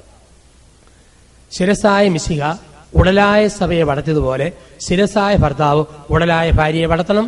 പാലാ അൽഫോൻസ കോളേജിൽ ഒത്തിരി ധ്യാനിപ്പിച്ചൊക്കെ നടന്നിരുന്ന ഒരു ടീച്ചർ ഉണ്ടായിരുന്നു, മരിച്ചുപോയ റോസ്ലിൻ ചെറിയാൻ. എപ്പോഴും ആ സ്ത്രീ പറയും, എന്റെ ജീവിതത്തിൽ ഒരു മിനിമം പഠിത്തം കഴിഞ്ഞ് എന്നെ ചെറിയാച്ചൻ കെട്ടി. എന്നെ പിന്നീട് പഠിപ്പിച്ചതും ഒരു കോളേജ് പ്രൊഫസറാക്കി ഇത്രയും വളർത്തിയതും ചെറിയാച്ചന്റെ സാമർഥ്യവും വീട്ടുകാരുമാണ്. ഒരു സ്ത്രീയെ ഒരു പുരുഷന് വളർത്താൻ പറ്റും. ഒരു സ്ത്രീയിൽ മറഞ്ഞിരിക്കുന്ന കൊച്ചു കൊച്ചു നന്മകൾ കണ്ടറിഞ്ഞ്, ആ മേഖല കണ്ടറിഞ്ഞ് അവളെ വളർത്താൻ ഒരു പുരുഷന് സാധിക്കണം. ഭർത്താവിന് ഉത്തമനായ ഭർത്താവ് ഒരു സ്ത്രീയെ വളർത്തുന്നവനാ. ഏതെല്ലാം ഒരിക്കലും ഒരു ഭാര്യയുടെ വളർച്ച കണ്ട് അസൂയപ്പെടരുത്. ഇടവകയിൽ ഒരു സ്ത്രീക്ക് അല്പം അംഗീകാരം കിട്ടുന്ന കാണുമ്പോൾ അവളെ അസൂയയോടെ പീഡിച്ച് വീട്ടിലേക്ക് വലിച്ചു നോക്കുന്ന കെട്ടിയന്മാരെ കണ്ടിട്ടുണ്ട്. ഭാര്യയോട് അസൂയ. ആരെങ്കിലും നല്ലത് പറഞ്ഞാൽ, അല്പം ഉയർത്തി പറഞ്ഞാൽ സഹിക്കാൻ മേലാത്ത ആണുങ്ങൾ. അത്രമാത്രം അവർ വളർന്നിട്ടുള്ളൂ എന്നുള്ളതാണ്. ഒരു സ്ത്രീ വളരുമ്പോൾ അതിൽ അഭിമാനിക്കേണ്ടത് ഭർത്താവാണ്. കാരണം എന്റെ ഭാഗം, ദൈവനെ ഏൽപ്പിച്ച ഭാഗം ഇതാ അവൾ വളർന്നുകൊണ്ടിരിക്കുന്നു. ഉത്തമനായ ഭർത്താവ് ഭാര്യയെ വളർത്തുന്നവൻ, വളർത്താൻ അവസരങ്ങൾ കൊടുക്കുന്നവനാണ്. 3, ഉത്തമനായ ഭർത്താവ് ഭാര്യയ്ക്ക് വേണ്ടി മരിക്കുന്നവനാണ്. ശിരസായ മിശിഹ ഉടലായ സഭയ്ക്ക് വേണ്ടി മരിച്ചതുപോലെ ശിരസായ ഭർത്താവ് ഉടലായ ഭാര്യയ്ക്ക് വേണ്ടി മരിക്കണം. ഭാര്യയ്ക്ക് വേണ്ടി മരിക്കുന്നവൻ സ്വന്തം ഇഷ്ടത്തിന് വേണ്ടിയൊക്കെ മരിച്ചു. കുടുംബജീവിതം എന്ന് പറഞ്ഞാൽ എല്ലാവരും ഓർത്തോണം, എളുപ്പമാണെന്ന് ആരും ഓർത്തേക്കൽ. ഞങ്ങൾ അച്ഛന്മാർക്ക് ജീവിതം വളരെ എളുപ്പമാണ്. കാരണം ഒരുമാതിരി മര്യാദയ്ക്ക് ജീവിച്ചാൽ മതി, പരിക്ക് പറ്റാതെ എളുപ്പത്തിൽ കാലം കടന്നു പോകും. ഞാൻ അച്ഛനായിട്ട് 13 വർഷമായി. 13 സെക്കൻഡ് പോലെ തോന്നുന്നു. 980 വീട്ടിൽ നിന്ന് പോകുന്നതാ. 26 വർഷം കഴിഞ്ഞു. എന്റെ ചേട്ടൻ സെമിനാരി കയറ്റി എന്നെ വിട്ടതിന് ശേഷം ഒരു കിടക്കാനുള്ള ഒരു ചൗക്കാളു ഒരു ചെറിയ മെത്തയിൽ നിന്നിട്ട് കരഞ്ഞുകൊണ്ട് കണ്ണും തുടച്ചു പോകുന്ന ഓർക്കുന്നുണ്ട്. കാരണം ഏക അനിതനായ ഞാൻ സെമിനാരി പോന്നു കഴിഞ്ഞപ്പം തിരിച്ചു പോകുന്ന ഓർമ്മയാണ്. ഇന്നലെ പോയതുപോലെ 26 വർഷങ്ങൾക്ക് മുമ്പ് ഒരു കുഴപ്പമില്ല. കാരണം ഏറ്റവും വലിയ സന്തോഷം, ഞങ്ങളുടെ ഏറ്റവും വലിയ ആനുകൂല്യം സ്ഥലം മാറ്റമുണ്ട്, ട്രാൻസ്ഫർ. അതാണ് ഞങ്ങളുടെ മഹാഭാഗ്യം. ഞാനധികം അച്ഛനായിട്ട് 13 വർഷം ഇരുന്നാലും എൻ്റെ ഒരു വിധി ചെല്ലുന്നിടത്ത് ഒത്തിരി കാലം എന്നെ ഇരുത്തുക എന്നുള്ളതാണ്. അപ്പം ഞാൻ 2 ഇടത്തെ ആകെ ഇരുന്നിട്ടുള്ളൂ, തിരുവനന്തപുരം ആശ്രമത്തിലും പറഞ്ഞാനത്തും. സാറേ ഞങ്ങൾക്ക് 3 വർഷത്തിനിടയ്ക്ക് മാറണമെന്ന് ഏതെങ്കിലും കൊടുത്തിപ്പെട്ട് അവിടെ അങ്ങ് ഇരുന്ന് പോകും. അപ്പം ഇങ്ങനെ 13 വർഷമായിട്ട് ജീവിതം. അപ്പം ഞങ്ങൾക്ക് സ്ഥലമാറ്റമുണ്ട്. ഞങ്ങൾക്ക് ഇഷ്ടപ്പെട്ടില്ലേ ട്രാൻസ്ഫർ ചോദിച്ച് മേടിക്കാം, ആൾക്കാർക്ക് ഇഷ്ടപ്പെട്ടില്ലേ പരാതി പറഞ്ഞ് ഞങ്ങളെ വേണേൽ മാറ്റിക്കാം, എളുപ്പമുണ്ട്. അച്ഛന്മാരെ മാറ്റാൻ പറ്റും, അവർക്ക് മാറാനും പറ്റും. അതാണ് സ്ഥലമാറ്റം. ചെല്ലു പറയും പറയാനുള്ളതല്ല, ഒരു സ്ഥലത്ത് പറഞ്ഞു തീർന്നപ്പോഴത്തേക്ക് അടുത്ത സ്ഥലത്തേക്ക് സ്ഥലമാറ്റം കൊടുത്തിരിക്കുന്നത്. കാരണം അല്ലേ 3-4 വർഷം കഴിയും വീണ്ടും പഴയതൊക്കെ ആവർത്തിക്കേണ്ടി വരികയല്ലേ, അതുകൊണ്ടാണ് ട്രാൻസ്ഫർ എന്ന് പറയും. പക്ഷെ ആനുകൂല്യമുണ്ട് നമുക്ക്. പക്ഷെ ഞാൻ ഓർക്കും ദൈവമേ കുടുംബജീവിതക്കാർക്ക് വല്ല സ്ഥലമാറ്റമുണ്ട്. എൻ്റെ ചേട്ടൻ്റെ അവസ്ഥ ഞാൻ പലപ്പോഴും ഓർക്കും, ദൈവമേ വല്ല ട്രാൻസ്ഫറുമുണ്ട്. കിട്ടിയ പെണ്ണിൻ്റെ കൂടെ മരണം വരെ ജീവിക്കണം. ചേച്ചിയാണല്ലോ കിട്ടിയ ചെറുക്കൻ്റെ കൂടെ മരണം വരെ ജീവിക്കണം. എവിടെയും സ്ഥലമാറ്റം കേട്ടിട്ടുണ്ടോ? 2 വർഷം മാത്തുക്കുട്ടി, 3 വർഷം തോമാച്ചൻ, 5 വർഷം ഔസേപ്പച്ചൻ, 2 വർഷം കുഞ്ഞമ്മ, 3 വർഷം കുഞ്ഞുഞ്ഞമ്മ, 5 വർഷം തെയ്യാമ്മ. മാറ്റിയെടുക്കാൻ പറ്റിയല്ലോ. കിട്ടിയ ആളുടെ കൂടെ മരണം വരെ ജീവിക്കണമെന്നാ. അപ്പൊ അങ്ങനെയുള്ളടത്ത് മരിച്ചു ജീവിക്കണം. മരിച്ചു ജീവിക്കുക. ഭാര്യയ്ക്ക് വേണ്ടി സ്വയം മരിക്കുന്നവനാണ് ഭർത്താവ്. ഭർത്താവിന് വേണ്ടി മരിക്കുന്നവളാ ഭാര്യ. പ്രത്യേകിച്ച് പുരുഷൻ കുടുംബത്തിന്റെ ശിരസ്സായതുകൊണ്ട് കൂടുതൽ അവൻ സ്വയം ശൂന്യവൽക്കരിക്കണം കുടുംബത്തിന്റെ വിജയത്തിന് വേണ്ടി. ഞാൻ തിരുവനന്തപുരത്തായിരുന്നപ്പോൾ ഒരു വീട്ടില് ഉച്ച കഴിഞ്ഞ് 3 മണിക്ക് ഞായറാഴ്ച കയറി ചെന്നു. അപ്പൊ ചെന്നപ്പോൾ ടി വിയിൽ സിനിമ നടക്കുന്നു. അപ്പനും 2 കുഞ്ഞു പെൺപിള്ളേരുണ്ട്, 8ഉം 6ഉം വയസ്സുള്ള പിള്ളേർ. ഇവര് സിനിമ കാണും. ഞാൻ ചെന്നപ്പോൾ നല്ല കൂണുകറി വെക്കുന്നതിന്റെ കൊതിപ്പിക്കുന്ന മണം മൂക്കിലടിച്ച് കയറി വരും. മഞ്ഞളും ഉള്ളിയും മുളകും തേങ്ങാപ്പീരിയൊക്കെ അരച്ചതിന്റെ ഒരു മണം കൂണിന്റെ കൂടെ കിടന്നു. ഞാനിങ്ങനെ വർത്താനം പറഞ്ഞിരുന്നു. അപ്പം അവർ പറഞ്ഞു കുറേയേറെ തടിക്കൂണ് കിട്ടി അവർക്ക്, തടിയാലുണ്ടാകുന്ന കൂണ്. ഈ തടിക്കൂണ് മൊത്തം പറിച്ച് ഒരുക്കി കഴിഞ്ഞപ്പോൾ 2 പേർക്കും പേടി, ഇതിനകത്ത് വിഷാംശം ഉണ്ടോ എന്ന് അറിയത്തില്ല. കാരണം തടിക്കൂണ് അത്ര ധൈര്യത്തോടെ കഴിക്കുകയല്ല. അപ്പൊ ഇത് ശരിക്കും ഒരുക്കി വൃത്തിയാക്കിയിട്ട് മഞ്ഞളിനകത്ത് തിരുമ്മി വെച്ചു. അങ്ങനെ തിരുമ്മി വെക്കുമ്പം കൂണിന് ചെറിയൊരു നീലനിറം വന്നു കഴിഞ്ഞാൽ വിഷാംശം ഉള്ളത്, ഇല്ലെങ്കിൽ കുഴപ്പമില്ല എന്നുള്ളതാണ്. ഒരു പാത്രം കൂണുണ്ട്. ഇത് കൊണ്ടുപോയി ഈ സ്ത്രീ കറി വെച്ചുകൊണ്ടിരിക്കുക, ചെറുപ്പക്കാരി ഭാര്യ, അവൾ നേഴ്സാണ്. അപ്പോൾ ഇങ്ങനെ കറി വെച്ചുകൊണ്ടിരിക്കുന്നു. കുറച്ച് കഴിഞ്ഞപ്പോഴത്തേക്ക് ഈ ഭാര്യ ഒരു സോസറിനകത്ത് കൂണുകറിയായിട്ട് അതിനകത്തൊരു സ്പൂണും വെച്ച് കെട്ടിയോണ്ട് കൊണ്ടുവന്ന് പറഞ്ഞു, കഴിച്ചു നോക്കാം മനുഷ്യ, കൊള്ളാവുന്നു, ഉപ്പ് മതിയോ നോക്കാൻ പറഞ്ഞു.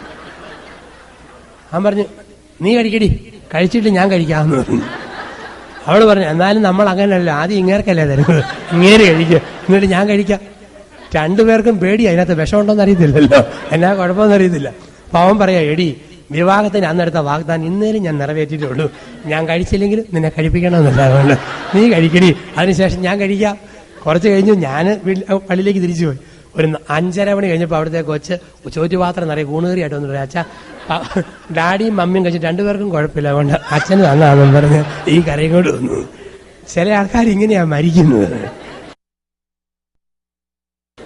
അപ്പം സ്വയം മരിച്ചാലും ഭാര്യയെ സംരക്ഷിക്കുന്ന ഭർത്താവ്, സ്വയം തകർന്നാലും ഭർത്താവിനെ സംരക്ഷിക്കുന്ന ഭാര്യ, അങ്ങനെയുള്ള കുടുംബത്തിലേക്കാ ദൈവം നമ്മളെ വിളിക്കുക. അപ്പം ഇത് മരിക്കലാണ്. വീണ്ടും കുടുംബജീവിതം ഒരു പുനർജനിക്കലാണ്. ദാമ്പത്യ ജീവിതം ഒരു പുനർജനിക്കലാണ്. ഭർത്താവ് സ്വന്തം ഇഷ്ടങ്ങൾക്ക് മരിച്ച് ഭാര്യയുടെയും മക്കളുടെയും ഇഷ്ടങ്ങൾക്ക് വേണ്ടി പുനർജനിക്കണം. സ്വന്തം ജീവിതത്തിൽ എന്തെല്ലാം ബുദ്ധിമുട്ടുണ്ടെങ്കിലും അത് സഹിച്ചുകൊണ്ട് ഭാര്യയുടെയും മക്കളുടെയും ജീവിതത്തെ ധന്യമാക്കാനായിട്ട് ഒരു ഭർത്താവ് പുനർജനിക്കണം, ഒരു ഭാര്യ പുനർജനിക്കണം. കുടുംബജീവിതം ഒരു പുനർജനിക്കലാണ്. സ്വന്തം ഇഷ്ടങ്ങൾക്ക് മരിക്കണം, സ്വന്തം സുഖങ്ങൾക്ക് മരിക്കണം, സ്വന്തം സുഖ സന്തോഷങ്ങൾക്ക് മരിക്കണം. മരിച്ചിട്ട് എന്റെ ജീവിത പങ്കാളിക്ക് വേണ്ടി പുനർജനിക്കുന്ന ഭർത്താവ്, അങ്ങനെ ജനിക്കുന്ന ഒരു കുടുംബത്തിലേക്ക് ദൈവം നമ്മളെ വിളിക്കുക. ഇത് അച്ഛന്മാരുടെയും സിസ്റ്റേഴ്സിന്റെയൊക്കെ യാത്ര 2 കാലയിലാണ്. ദമ്പതിമാരുടെ യാത്ര 3 കാലയിലാണെന്ന് ഓർക്കണം. കല്യാണം കഴിക്കുന്നവരെ ഭർത്താവിന് 2 കാലേ നടക്കാം, ഭാര്യയ്ക്ക് 2 കാലേ നടക്കാം. കല്യാണം കഴിഞ്ഞാലോ 1 കാല് കൂട്ടിക്കെട്ടും, 1 കാല് കൂട്ടിക്കെട്ടും. സ്വന്തം ഇഷ്ടപ്രകാരം ഒറ്റക്കാലേ പാം. ഭാര്യയ്ക്കും ഭർത്താവിനും അത്രയും സ്വാതന്ത്ര്യമുള്ളൂ. പക്ഷെ ഒപ്പത്തിനൊപ്പം നടക്കണം. ഒരുത്തം പറയാം എന്റെ അച്ഛാ കല്യാണത്തിന് ഇഷ്ടം പോലെ ഞാൻ പച്ചവെള്ളം കുടിച്ചിരുന്നത്, ഇപ്പം ചൂടുവെള്ളം മാത്രമേ കുടിക്കത്തുള്ളൂ. കാരണം ഇവള് കുറെ നാളത് ഉണ്ടാക്കി തന്നപ്പോഴത്തേക്ക് അങ്ങനെ കുടിച്ച് പൊരുത്തപ്പെട്ടു പോയി. ഞാൻ സ്പീഡിൽ ഓടിയ ആളാണ്, ഇപ്പൊ എനിക്ക് ഓടാൻ പറ്റില്ല അച്ഛാ, പയ്യെ പോകാനേ പറ്റൂ. കാരണം ഒപ്പത്തിനൊപ്പം സ്പീഡിൽ പോയി അവിടെ നിൽക്കുക മനുഷ്യാന്നും പറഞ്ഞ് പുറയുന്ന ഒരാൾ പറയാനായിട്ടുണ്ട്. അപ്പൊ ഇതൊരു 3 കാലയിലോട്ടവാ. ഏറ്റവും വലിയ ധീരതയ്ക്കുള്ള അവാർഡ് കൊടുക്കേണ്ടത് ദമ്പതിമാർക്കാന്ന് തോന്നാറുണ്ട്. ഏറ്റവും വലിയ അവാർഡ്. ഇന്നാള് കോഴിക്കോട് ഒരു വേലായുധൻ 90 പാമ്പിന്റെ കൂടെ 3 മാസം കിടന്നെന്നും പറഞ്ഞ് പാമ്പും കൂട്ടിയിൽ വേലായുധന് ധീരതയ്ക്കുള്ള അവാർഡ് കൊടുത്തു. ദൈവമേ, അവൻ അവാർഡ് കൊടുത്തെങ്കിൽ ഇതിനേക്കാൾ വിഷമുള്ള കെട്ടിയവന്റെ കൂടെ 25 വർഷം കാലം ജീവിച്ച ഭാര്യയ്ക്ക് എന്തോ ഒരു അവാർഡ് കൊടുത്താല. ഇതിനേക്കാൾ വിഷമുള്ള ഭാര്യയുടെ കൂടെ 25 വർഷം ജീവിച്ച ഭർത്താവിന് എന്നെ അവാർഡ് കൊടുത്താലാ? ഏറ്റവും വലിയ അവാർഡ് ദമ്പതിമാർക്കാണ് കൊടുക്കേണ്ടത്. 3 കാലയിലോട്ടത്തിന്റെ 30-ാം വർഷം, 3 കാലയിലോട്ടത്തിന്റെ 25-ാം വർഷം. അപ്പൊ അങ്ങനെ ജീവിക്കുമ്പോൾ അവിടെയുള്ള കുറവുകളും കുറ്റങ്ങളൊക്കെ പരിഹരിച്ച് ജീവിച്ചു പോകുമ്പോൾ ഒരു ജീവിത വിജയത്തിലേക്ക് ദൈവം നമ്മളെ നയിക്കും. അങ്ങനെയുള്ള ജീവിതത്തിൽ ചിലപ്പം മക്കളുണ്ടാകാം, മക്കളുണ്ടായില്ലെന്നിരിക്കാം. ആ ഒരു ചിന്ത കൂടെ നമ്മുടെ കൂട്ടത്തിൽ ഒരുമിച്ചൊന്ന് കാണുക. കഴിഞ്ഞ കൊല്ലം പ്രാരംഭ ചിന്തകൾ നമ്മുടെ മണിക്കൂറുകൾ കുടുംബത്തെക്കുറിച്ച് പങ്കുവച്ചിട്ടുണ്ട്. അപ്പൊ നമ്മൾ ഒരുമിച്ച് ജീവിക്കുന്നു. ഒരു പുരുഷനും സ്ത്രീ ഒരുമിച്ച് ജീവിച്ച് ദാമ്പത്യ ബന്ധത്തിലൂടെ ജീവിച്ചു പോകുമ്പോൾ ദൈവം ചിലപ്പോൾ മക്കളെ കൊടുക്കും, ചിലപ്പോൾ മക്കളെ കൊടുത്തില്ലെന്നിരിക്കും. കുടുംബജീവിതത്തിന്റെ വിശുദ്ധി ആരംഭിക്കുന്നത് ആദ്യ രാത്രി മുതലാണ്. ഒരു സ്ഥലത്ത് ഞാൻ ഇങ്ങനെ ധ്യാനിപ്പിച്ചപ്പം പള്ളിയുടെ അകത്തിടയുണ്ടായിട്ട് ഒത്തിരി ചെറുപ്പക്കാർ പുറത്ത് ഇങ്ങനെ ഇരുന്ന് കേൾക്കുക. അപ്പൊ ഞാൻ പറഞ്ഞു, ധ്യാനത്തിന്റെ 4-ാം ദിവസമായി ഇന്ന് അച്ഛൻ ഒരു ആദ്യ രാത്രി അവതരിപ്പിക്കാൻ പോവുക.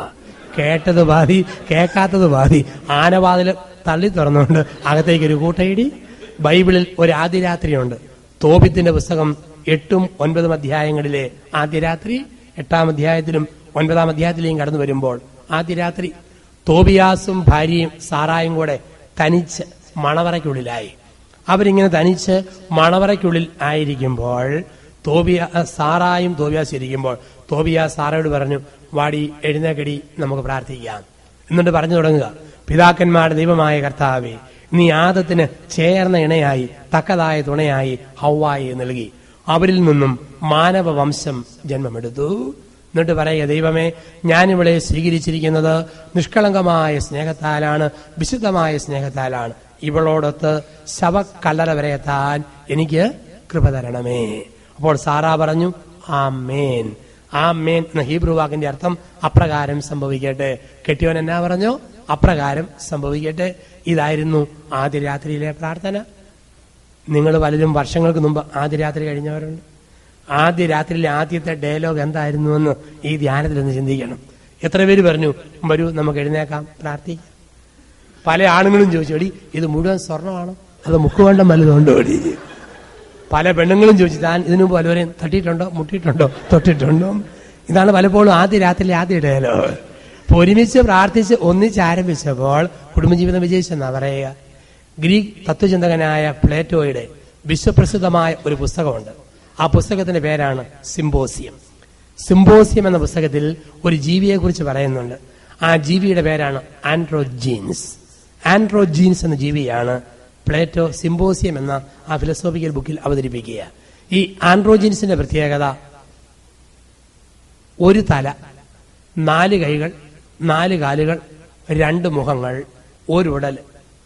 4 കാലുകൾ, 4 കൈകൾ, ഒരു ഉടല്, ഒരു തല, 2 മുഖം. ഇതാണ് ആൻഡ്രോജീനിസ്. 2 ജീവികളുടെ സമ്പൂർണ്ണ പൊരുത്തതയെ കാണിക്കുക. അപ്പൊ ദേവന്മാർക്ക് പോലും ഈ ജീവികളുടെ പൊരുത്തം കണ്ടപ്പോൾ, ഐക്യം കണ്ടപ്പം അസൂയയായി. അവർ തലദൈവമായ സേവൂസ് ദേവനോട് ഒരു പരാതി പറഞ്ഞു, ഇത്രയും പൊരുത്തമുള്ള ജീവികളെ ഉൾക്കൊള്ളാൻ ഞങ്ങൾക്ക് പറ്റിയില്ല, അതുകൊണ്ട് ഈ ജീവിയെ ഒന്ന് പിളർക്കണം. അപ്പോൾ സേവൂസ് ദേവൻ മിന്നൽ പിണർ എന്ന ആയുധം അയച്ച് ഈ ജീവിയെ 2ആയിട്ട് പിളർന്നു. അങ്ങനെ പിളർന്ന ജീവിയാണ് നരൻ നാരി, പുരുഷൻ സ്ത്രീ, 2ആയിട്ട് പിളർന്നു. അന്നു മുതൽ ആണുങ്ങൾക്കും പെണ്ണുങ്ങൾക്കും മനപ്രയാസം. പിന്നെ എന്ന് ഒരുമിച്ച് കൂടുവോ അന്നേ ഉള്ളൂ പൂർണ്ണമായ സന്തോഷം. ഇതാണ് പ്ലേറ്റോ പറയുക, ഏറ്റവും ചേരുന്നത് പുരുഷനും സ്ത്രീയും ഒരുമിക്കുമ്പോഴാണ് ജീവിതത്തിന്റെ ധന്യത, ഏറ്റവും വലിയ തൃപ്തി അനുഭവിക്കുന്ന അവിടെയാണ്. കാരണം ഒരുമിച്ചിരുന്നവരെ ഒരിക്കൽ വിഭജിച്ചു, പിന്നീട് തമ്പുരാൻ വീണ്ടും ഒരുമിപ്പിച്ചു. അതാണ് സ്ത്രീ പുരുഷ ബന്ധം എന്നാണ് പറയുക. അപ്പൊ ഇങ്ങനെയുള്ള ജീവിതത്തിൽ ഒരുമിച്ച് ചേർക്കുമ്പോൾ ആ സ്നേഹത്തിന്റെ പുഷ്പിക്കലായിട്ട് ദൈവം ചിലർക്ക് മക്കളെ കൊടുക്കും, ചിലർക്ക് മക്കളെ കൊടുത്തില്ലെന്നിരിക്കും. മക്കൾ ഉണ്ടായില്ല എന്നോർത്ത് കുടുംബജീവിതം തകർന്നെന്ന് ഓർത്തേക്കരുത്. കുടുംബത്തിന്റെ അടിസ്ഥാന ലക്ഷ്യം മക്കളെ ജനിപ്പിക്കുക എന്നതല്ല. കുടുംബത്തിന്റെ അടിസ്ഥാന ലക്ഷ്യം കൂട്ടുകെട്ടാണ്. മക്കൾ ഉണ്ടാകാതിരിക്കാം. ദൈവം പറഞ്ഞത് എന്താ? ഹവ്വായെ എടുത്ത് ആദത്തിന്റെ കൊടുത്തിട്ട് പറഞ്ഞത് എന്താ? നിങ്ങൾക്ക് ഇഷ്ടം പോലെ മക്കൾ ഉണ്ടാകട്ടെ എന്നല്ല. ദൈവം പറഞ്ഞ വാക്കാണ് ചേർന്ന ഇണയും തക്കതായ തുണയും. ഒരു സ്ത്രീയെ പുരുഷന് കൊടുത്തിരിക്കുന്നത് ഒരു കൂട്ടുകാരിയായിട്ടാണ്. ഒരു പുരുഷനെ സ്ത്രീക്ക് കൊടുത്തത് ഒരു കൂട്ടുകാരനായിട്ടാണ്. മക്കൾ ജനിക്കുകയോ ജനിക്കാതിരിക്കുകയും ചെയ്യാം, അത് മറ്റൊരു വശം എന്നുള്ളതേ ഉള്ളൂ. അടിസ്ഥാനം കൂട്ടാ. ഒരു ഭർത്താവ് മരിക്കുമ്പോൾ ഭാര്യ പറയുന്നത് എന്താ? മക്കളുണ്ടാകാനുള്ള വകുപ്പ് നഷ്ടപ്പെട്ടു പോയല്ലോ എന്നല്ല, ജീവിതത്തിന്റെ ഏറ്റവും വലിയ വടവൃക്ഷം പെടന്നു പോയല്ലോ. ഒരു സ്ത്രീ മരിച്ചു കഴിയുമ്പോൾ ആണുങ്ങൾ ഓടിച്ചെന്ന് കെട്ടുന്നതാണ്. ചിലപ്പോഴൊക്കെ 3-4 മാസം കഴിയുമ്പോഴത്തേക്ക് ഭർത്താവ് പോയി കേട്ടു ആൾക്കാർ വരുമ്പോൾ ക്രൂരതയുടെ മനുഷ്യൻ, ഇത്രയേ ഉള്ളല്ലോ, അവള് മരിച്ച് ഇത്രയായപ്പോഴത്തേന് പോയി കെട്ടിയല്ലോ. ഒരിക്കലും വിധിച്ചേക്കരുത്. കാരണം ആണുങ്ങൾക്ക് വിവാഹത്തിന്റെ സുഖവും സന്തോഷവും അനുഭവിച്ച ആണുങ്ങൾക്ക് ഒരുമിച്ച് ഈ ഏകാന്തത സഹിക്കാൻ പറ്റുകയില്ല. അതെപ്പോഴും ഓർത്തോണം. അതുകൊണ്ടാണ് പറയുക, ഭർത്താവ് മരിച്ചിട്ട് ഭാര്യ ഇരുന്നോട്ട് കുഴപ്പമില്ല. കാരണം ഒത്തിരി പ്രശ്നക്കുറവുണ്ട്. പക്ഷെ ഭാര്യ മരിച്ചിട്ട് ഭർത്താവ് ഇരിക്കാതിരിക്കാൻ നല്ലതെന്ന് പറയും. കാരണം ഒരു പുരുഷന് ഒരു സ്ത്രീയുടെ കൂടെ ജീവിച്ചതിന് ശേഷം പിന്നീട് ഏത് മരുമക്കൾ ചെയ്താലും എന്ത് കൊടുത്താലും ഉൾക്കൊള്ളാൻ പറ്റിയല്ല. കാരണം അവൾ ഉണ്ടായിരുന്നെങ്കിൽ എന്ന് ഓർമ്മ വേണ്ടി വരും. പക്ഷെ ഒരു സ്ത്രീക്ക് ഭർത്താവ് മരിച്ചാലും പ്രശ്നമില്ല. വേദന കുറച്ചൊക്കെ ഉണ്ടെങ്കിലും കുഞ്ഞുങ്ങള്, സഹനശക്തി, ത്യാഗം കൂടുതലുള്ളത് കൊണ്ട് ഒരു സ്ത്രീക്ക് പിടിച്ചു നിൽക്കാൻ പറ്റും, ഒരു പുരുഷന് പിടിച്ചു നിൽക്കാൻ പറ്റുകയില്ല. ചേർന്ന ഇണയായിട്ടാണ് കൊടുക്കുക. ഈ ഏകാന്തത്തിൽ ആണുങ്ങൾ പെട്ടെന്ന് പോയി കിട്ടും, പെണ്ണുങ്ങൾ അതുപോലെ കെട്ടിക്കുന്നില്ല. ഈ ഏകാന്തത സഹിക്കാൻ മേലാഞ്ഞിട്ടാ മനഃശാസ്ത്രപരമായിട്ട് ഈ ഒരു അവസ്ഥയുണ്ട്. അപ്പോൾ ഒരുമിച്ച് ജീവിക്കുന്നു. കുഞ്ഞുങ്ങളുണ്ടെങ്കിൽ അതിലേക്ക് ശ്രദ്ധ തിരിയും, ഇല്ലെങ്കിൽ പരസ്പര ശ്രദ്ധ. കുഞ്ഞുങ്ങൾ ഉണ്ടാകാത്തവരെന്നാ ഓർക്കണം, ദൈവം എനിക്ക് കുറെ സ്വത്ത് തന്നിട്ടുണ്ട്, അത് പാവപ്പെട്ടവരിലേക്ക് എത്തിക്കാൻ ഒത്തിരി പാവപ്പെട്ട കുഞ്ഞുങ്ങളെയൊക്കെ സഹായിച്ച് ഞാൻ അത് പൂർത്തീകരിക്കും. ഇനി കുഞ്ഞുങ്ങളുണ്ടെങ്കിലോ ഒരു ചെറിയ ചിന്ത മനസ്സിൽ പതിപ്പിക്കണം. എരുമ, പശു, ആട്, പന്നി ഗർഭം ധരിക്കുന്നത് വയറ്റിലാണ്. പക്ഷെ ഒരു മനുഷ്യ സ്ത്രീ ഗർഭം ധരിക്കുന്നത് 2 പ്രാവശ്യമാണ്. ആദ്യം ഹൃദയത്തിൽ, 6 മാസം കഴിഞ്ഞ് ഉദരത്തിൽ എന്നാണ് പറയുക. ആദ്യം ഹൃദയത്തിൽ. ഒരു കുഞ്ഞിനു വേണ്ടി ഭർത്താവും ഭാര്യയും ദാഹിച്ച് പ്രാർത്ഥിക്കണം. അങ്ങനെ പ്രാർത്ഥിച്ച് ഒരുങ്ങി 5-6 മാസം കഴിഞ്ഞിട്ട് ആഗ്രഹിച്ച കുഞ്ഞിനെ ശാരീരിക ബന്ധത്തിലൂടെ ഉദരത്തിൽ ജനിപ്പിക്കണം. ആദ്യം ഹൃദയത്തിൽ, പിന്നീട് ഉദരത്തിൽ. ഇങ്ങനെയാണ് ദൈവം സൃഷ്ടികർമ്മം വെച്ചിരിക്കുക. ആദ്യം ഹൃദയത്തിൽ, പിന്നീട് ഉദരത്തില്. അങ്ങനെ ബൈബിളിൽ ഹൃദയത്തിൽ സ്വീകരിച്ച കുഞ്ഞിനെ ഉദരത്തിൽ ജനിപ്പിച്ച 2 സ്ത്രീകളുണ്ട്. ഒന്ന് എലിസബത്ത്, 2 പരിശുദ്ധ അമ്മ.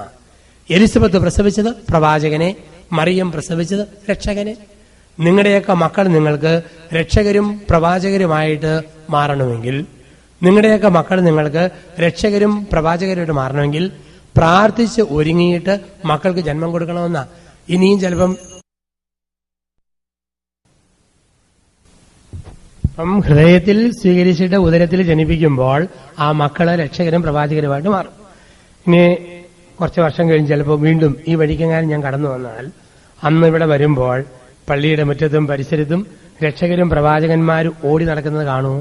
അതോ സാക്ഷാൽ കുട്ടിപ്പിശാചിയുടെ കൂട്ടയോട്ടം കാണുമോ? എങ്ങനെയാണോ മക്കളെ ജനിപ്പിച്ചത് അതുപോലെ ഇരിക്കും മക്കളുടെ സ്വഭാവം എന്നാണ് പറയുക. പ്രാർത്ഥനാപൂർവ്വം കുഞ്ഞുങ്ങൾക്ക് ജന്മം കൊടുക്കണം ദമ്പതിമാര്, പ്രാർത്ഥനാപൂർവ്വം. അപ്പൊ അങ്ങനെയുള്ള കുഞ്ഞുങ്ങളൊക്കെ വളർന്നു വരുമ്പോഴത്തേക്ക് ആ കുഞ്ഞുങ്ങളിൽ മറഞ്ഞിരിക്കുന്ന ദൈവവിളികൾ കണ്ടറിഞ്ഞ് പ്രോത്സാഹിപ്പിക്കണം. അതും അപ്പനമ്മമാരുടെ കടമയാണ്. നമ്മുടെ മക്കളിൽ മറഞ്ഞിരിക്കുന്ന കൊച്ചു കൊച്ചു ദൈവവിളികൾ കണ്ടറിഞ്ഞ് പ്രോത്സാഹിപ്പിക്കണം. ഉദാഹരണത്തിന്, ഒരു മോൻ ഭക്ഷണമൊക്കെ കഴിച്ചേച്ച് ചുമ്മാ കുലുങ്ങി ചാടുക, തീങ്കുത്താന്നും പറഞ്ഞ് ഞുള്ളാൻ പോയേക്കരുത്. ഹൈ ജമ്പ്, ലോങ് ജമ്പ്, ഓട്ടം, ചാട്ടം അതിനകത്ത് മക്കളെ പരിശീലിപ്പിക്കണമെന്നാണ് പറയുക. കുഞ്ഞുനാളിൽ കാണുന്ന കൊച്ചു കൊച്ചു ദൈവവിളികൾ കണ്ടറിഞ്ഞ് പ്രോത്സാഹിപ്പിക്കണം. നമ്മുടെ വിളിയും നമ്മുടെ കടമയൊക്കെയാ. കുഞ്ഞുങ്ങളിലുള്ള കൊച്ചു കൊച്ചു ദൈവവിളികൾ കണ്ടറിഞ്ഞ് പ്രോത്സാഹിപ്പിക്കുക. എന്റെ ചേട്ടന്റെ മോള് 5 വയസ്സായപ്പം തലയിൽ തോർത്തു വിട്ടുകൊണ്ട് ഇങ്ങനെ നടക്കും. കന്യാസ്ത്രീയാകാൻ ആഗ്രഹം. തലമുണ്ട് കിട്ടാത്തതുകൊണ്ട് കുളിമുണ്ട് തലമുണ്ടാന്നും പറഞ്ഞ് തലയിലിട്ടുകൊണ്ട് നടക്കുന്നു. അയൽവക്കത്തെ വീട്ടിലൊരു വലിയ കുടിയനുണ്ട്, കുടിയനുമുണ്ടൊരു മോള്, അവക്കും കൊണ്ട് തോർത്ത്. അവള് തലയിലിടുകയല്ല, കൈ പിടിച്ചാട്ടും ബാവോ ബാവോ ബാവോ. അവക്ക് വീട്ടിലമ്മയാകാനുള്ള സാധ്യത. ചേട്ടന്റെ മോന് 6 വയസ്സ് 5 വയസ്സായപ്പോ മുതല് മല്ലി, മുളക്, ഉള്ളി, സവോള പൊതിഞ്ഞുകൊണ്ട് വരുന്ന കടലാസുണ്ട്. അതിൽ ചാക്കുനൂല് മുറുക്കി കിട്ടിയിട്ട് ഇങ്ങനെ ആട്ടിക്കൊണ്ട് നടക്കുക. സർവാധിപനാം കർത്താവേ നിന്നെ വണങ്ങി നമിക്കുന്നേ. അച്ഛനാകാൻ സാധ്യത. ധൂപക്കുറ്റി ആട്ടിക്കൊണ്ട് നടക്കുന്നു. അയൽവക്കത്തെ വീട്ടിൽ ചെറുക്കനുണ്ട്, അവൻ ചാക്കുനൂലിന്റെ അറ്റം ചെവി വെക്കും, മറ്റേ അറ്റം കൂട്ടുകാരനെ നെഞ്ചേ വെക്കും. എന്നിട്ട് പറയും, ശ്വാസം മുറുക്കി വിടറ, അയച്ചു വിടറ, നീട്ടി വിടറ, കുറുക്കി വിടറ. ഡോക്ടറാകാനുള്ള സാധ്യത. ചിലര് ചെറിയ കമ്പിയും ഈർക്കിലിയ കയ്യിലെടുത്തിട്ട് പഠിക്കാവട പഠിക്കാവട പഠിക്കാവട സാറാകാൻ സാധ്യത. ചില കള്ളനും പോലീസും കളിക്കുന്നു. ചിലർക്ക് കള്ളനാകാൻ സാധ്യത, ചിലർക്ക് പോലീസാകാൻ സാധ്യത. എല്ലാവർക്കും ഓരോരോ സാധ്യതയുണ്ട്. സത്യം പറയുകയാണെങ്കിൽ ഈ കള്ളന്മാരെ വളർത്തുന്നത് ആരാ? മാതാപിതാക്കളാണ്. ആ കാരണം കൊച്ചുപിള്ളാരെ ആ രീതി വളർത്തുന്ന മാതാപിതാക്കളാ. എന്താ തൊട്ടിയിലിട്ട് ആട്ടിക്കൊണ്ട് ആദ്യം പറയുന്നത്? അപ്പനും അമ്മയോട് നോക്കി പറയും, കണ്ടോ കള്ളന്റെ കിടപ്പ് കണ്ടോ, കള്ളിയുടെ ചിരി കണ്ടോ, ബാവോ ബാവോ ബാവോ. അവിടെ നാട്ടി ആരംഭിക്കുന്നതാ. സ്കൂളിൽ പോയി വരുമ്പോഴോ കള്ളന്റെ ഓട്ടം കണ്ടോ, കള്ളിയുടെ ചാട്ടം കണ്ടോ. യുവത്വത്തിൽ അവള് കാമുകനെ വിളിക്കും എന്റെ കള്ള, അവൻ വിളിക്കും പൊടി കള്ളി. അങ്ങനെ ആരംഭിച്ച് അത് ദൈവവിളിയായിട്ട് മാറും.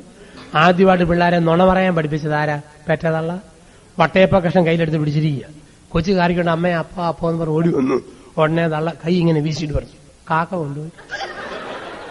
കൊച്ചു പറയും, മുടിഞ്ഞ കാക്ക എന്റെ അപ്പവും കൊണ്ട് പോയല്ലോ. കൊച്ചിരുന്ന് വലിയ വായിലെ കാറാൻ തുടങ്ങും. കുറച്ച് കരയുമ്പോഴത്തേക്ക് കൈ കാണിച്ചിട്ട് പറയും, കൊണ്ടുപോയില്ല കേട്ടോ, ഞാണ്ടിരിക്കുന്നു. ആദ്യത്തെ നുണ പറയാൻ പഠിപ്പിക്കുന്ന അമ്മയാണ് കുഞ്ഞുങ്ങളെ. അത് കുഞ്ഞുനാളിൽ ആരംഭിക്കുന്നതാ. അപ്പം കൊച്ചുനാള് മുതൽ മക്കളിൽ മറിഞ്ഞിരിക്കുന്ന കൊച്ചു നന്മ കണ്ടറിഞ്ഞ് പ്രോത്സാഹിപ്പിച്ച് വളർത്തണമെന്നാ പറയുക. അപ്പൊ അങ്ങനെ വളർത്തി വരുമ്പോഴത്തേക്ക് ചോദിക്കും, പണ്ടൊക്കെ ധ്യാനിപ്പിക്കുമ്പം കപ്പുച്ചനച്ചന്മാര് പറയുമായിരുന്നു, ഇത്ര മക്കളൊക്കെ ആകാം, ഇത്ര മക്കളാകണം. പിന്നെ ഞങ്ങൾ ധ്യാനിപ്പിക്കാൻ ചെല്ലുന്നതിനോട് വല്ലതും ചോദിക്കാച്ചാ, പണ്ട് വലിയച്ഛന്മാര് പറയുമായിരുന്നു ഇത്ര മക്കൾ വരെ ആകാവുന്നു. ഇപ്പം എത്ര മക്കൾ വരെ ആകാവുന്ന വെച്ചാ നിങ്ങൾ ധ്യാനത്തിൽ പറയുന്നത്. ഞാൻ പറയും, എത്ര എണ്ണത്തെ ആക്കാവോ അത്രയും ആകാം. കാരണം കപ്പുച്ചിൻ സഭയല്ല ചെലവിന് കൊടുക്കുന്നത്, നിങ്ങളാണ് ചെലവിന് കൊടുക്കുന്നത്. എത്ര മക്കൾക്ക് ജന്മം കൊടുക്കാൻ പറ്റുമോ അത്രയും. ഇപ്പം പണവും കാശുമുള്ള ആൾക്കാര് സൗകര്യത്തിന് വേണ്ടി മക്കളെ വേണ്ടെന്ന് വെക്കരുത്, ദൈവം തന്നാലായിക്കോട്ടെ. ഇപ്പൊ ഒരാൾ ഓർക്കുക, 2 പേരുണ്ടെങ്കിൽ കൊള്ളാം, സ്വത്ത് കൃത്യം പകുക്കാം, 2 എണ്ണം. അപ്പൊ അങ്ങനെ കണക്ക് കൂട്ടി നമ്മൾ നിയന്ത്രിക്കരുതെന്നാണ് പറയുക.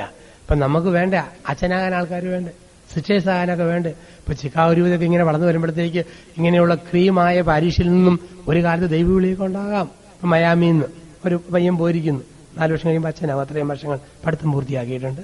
അപ്പൊ ഇവിടെ സാധ്യതകളുണ്ട്, ധാരാളം വേണ്ട. നമുക്ക് ഒത്തിരിയേറെ ഭൗതിക സമ്പത്തൊക്കെ വർദ്ധിച്ചിരിക്കുന്ന ഈ അമേരിക്കയിൽ മിനിസോട്ടയിൽ കഴിഞ്ഞ പ്രാവശ്യം 14 പുത്തൻ കുർബാന ഉണ്ടായിരുന്നത് ആ രൂപതയിൽ.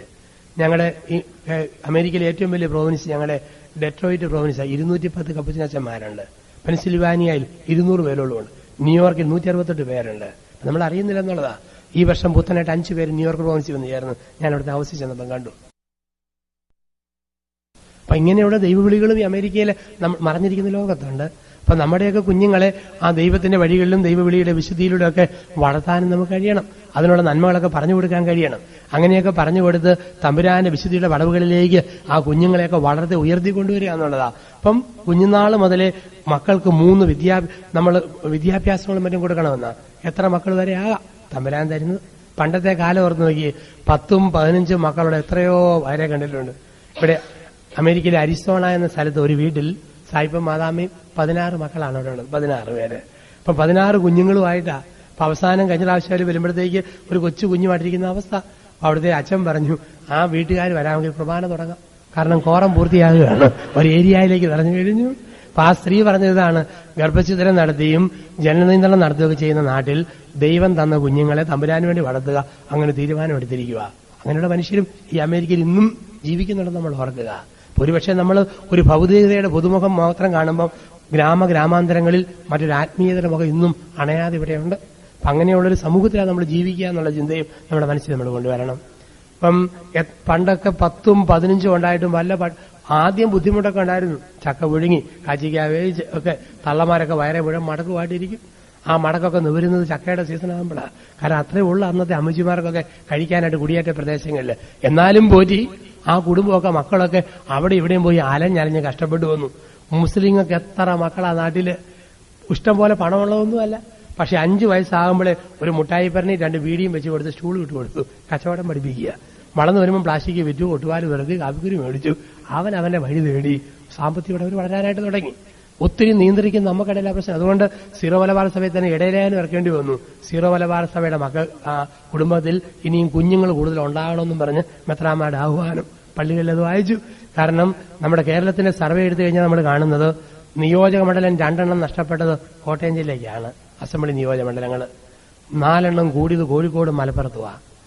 നമ്മുടെ കോട്ടയം ജില്ലയിലൊക്കെ ABC കൊണ്ട് ഡിവിഷൻ തീരുമ്പം മലപ്പുറത്തും കോഴിക്കോടും കാസർഗോഡും MNOP വരെയാണ് ഡിവിഷൻ. മുസ്ലിങ്ങൾ ഇങ്ങനെ വർദ്ധിച്ചു വരിക. കുറച്ച് കഴിയുമ്പോഴത്തേക്ക് ഫ്രാൻസ്, യൂറോപ്പൊക്കെ അങ്ങനെ ആയിട്ട് മാറുക.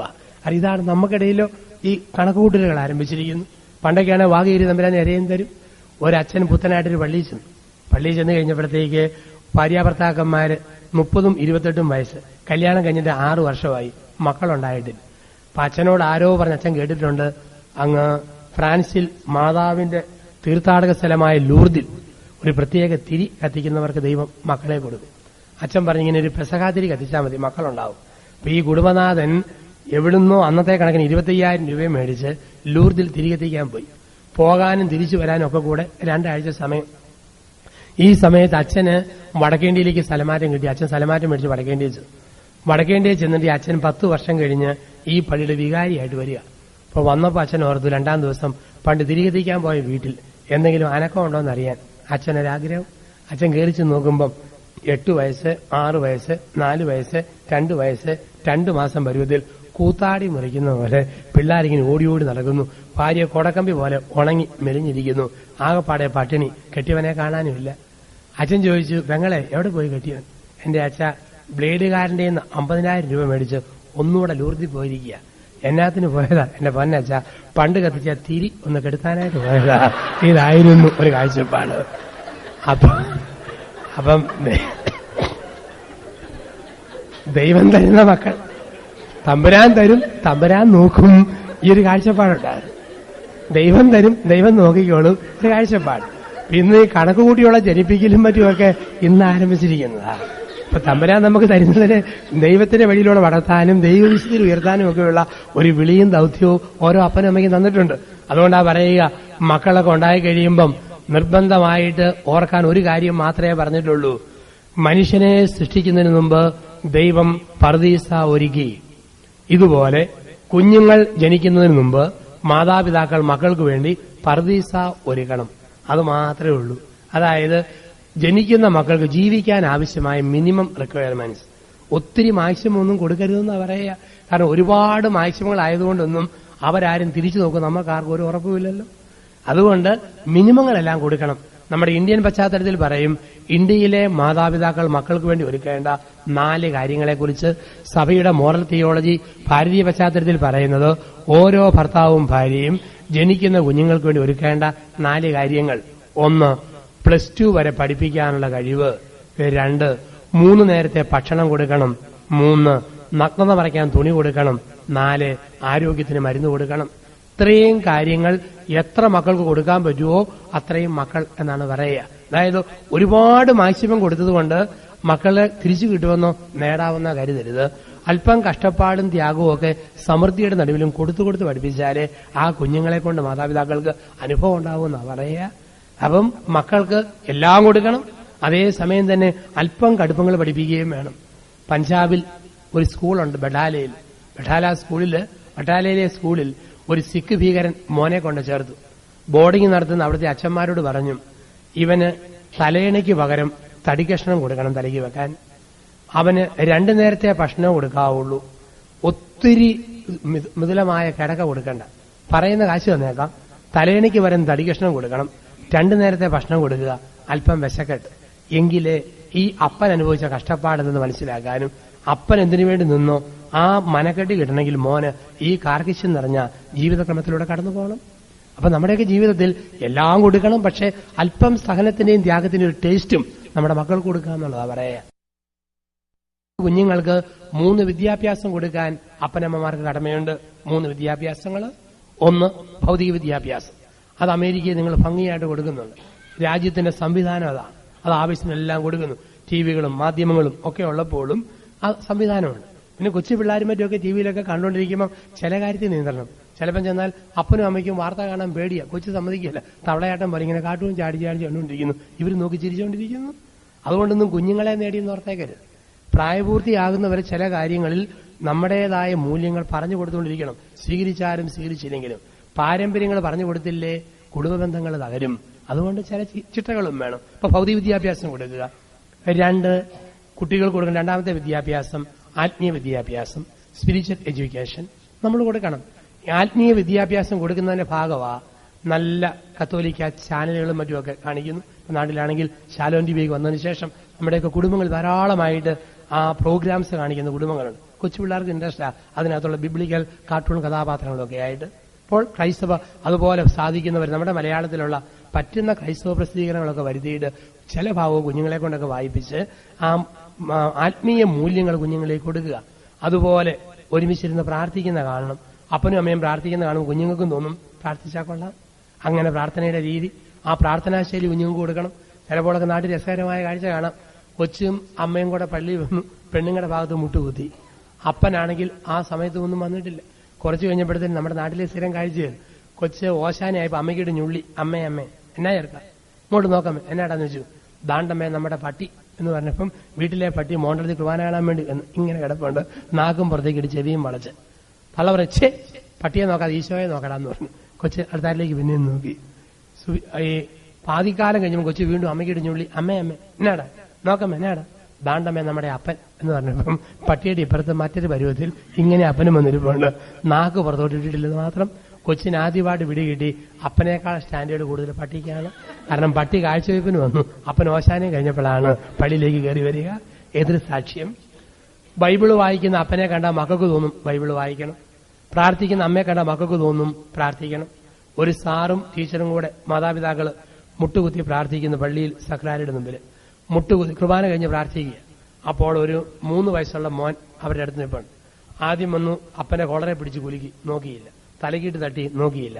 പ്രഭാത പ്രാർത്ഥനയുടെ പുസ്തകം എടുത്ത് അപ്പനെ തലക്കിട്ട് 3-4 കൊട്ട് വെച്ച് കൊടുത്തു. അപ്പൻ ഇങ്ങനെ തന്നെ നിന്നും തിരിഞ്ഞു നോക്കിയില്ല. ഈ കൊച്ചു മടുത്ത കൊച്ച് ഈ മോൻ എന്ത് ചെയ്തു?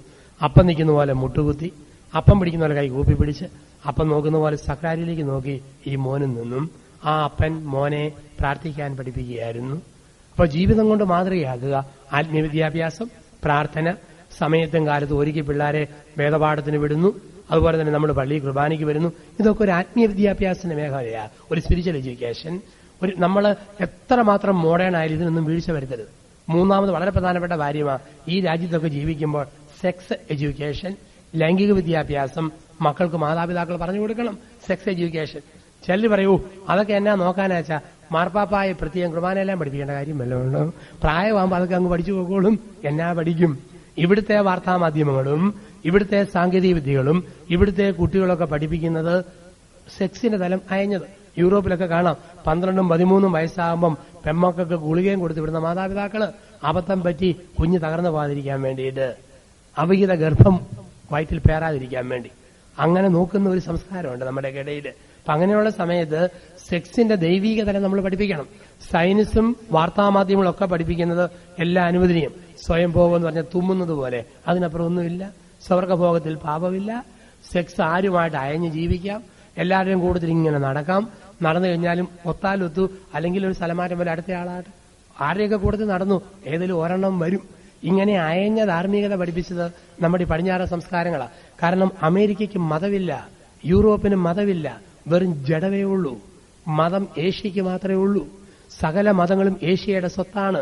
പാലസ്തീനായിലെ ക്രിസ്തുമതം, ഇസ്ലാം മതം, ഹിന്ദുമതം, ബുദ്ധമതം, ജൈനമതം, പാർസി, സിഖ്, സൊറവാഷനിസം, ഷിൻഡോയിസം, താവോയിസം മുഴുവൻ ഏഷ്യയുടേതാണ്. യൂറോപ്പിനും അമേരിക്കയ്ക്കും വെറും മൃഗസംസ്കാരത്തിന്റെ ഫുഡും കൊഴുത്ത ശരീരമേ ഉള്ളൂ. മതങ്ങൾ വന്നത് ഏഷ്യയിൽ നിന്നാണ്. അവിടെ ഏഷ്യക്കാരാണ് ആധ്യാത്മികത പഠിപ്പിക്കേണ്ടത്. ഈ രാജ്യത്തെ കുറച്ച് പണം കൊണ്ട് ലോകത്ത് സ്വാധീനിച്ചെന്നല്ലാതെ സ്പിരിച്വൽ ഡെപ്തുള്ള രാജ്യങ്ങളിലിത്. അത് നഷ്ടപ്പെട്ടാൽ വെറും ജഡം ഇഷ്ടം പോലെ തിന്ന് കൊഴുത്ത് അങ്ങ് പോകാം. അങ്ങനെ ജീവിതം തീർക്കുന്നവരുണ്ട്. അപ്പൊ അങ്ങനെയുള്ളിടത്ത് ശരീരത്തിന്റെ തലവും സെക്സിന്റെ ദൈവിക തലവും ഒക്കെ നമ്മൾ പറഞ്ഞു പഠിപ്പിക്കണം നമ്മുടെ കുഞ്ഞുങ്ങളെ, നമ്മുടെ വരുംകാല തലമുറകളെ. 10 വയസ്സായ ഒരു പെൺകുട്ടിയെ ഒരമ്മ അടുക്കലിരുത്തി പറഞ്ഞു കൊടുക്കണം.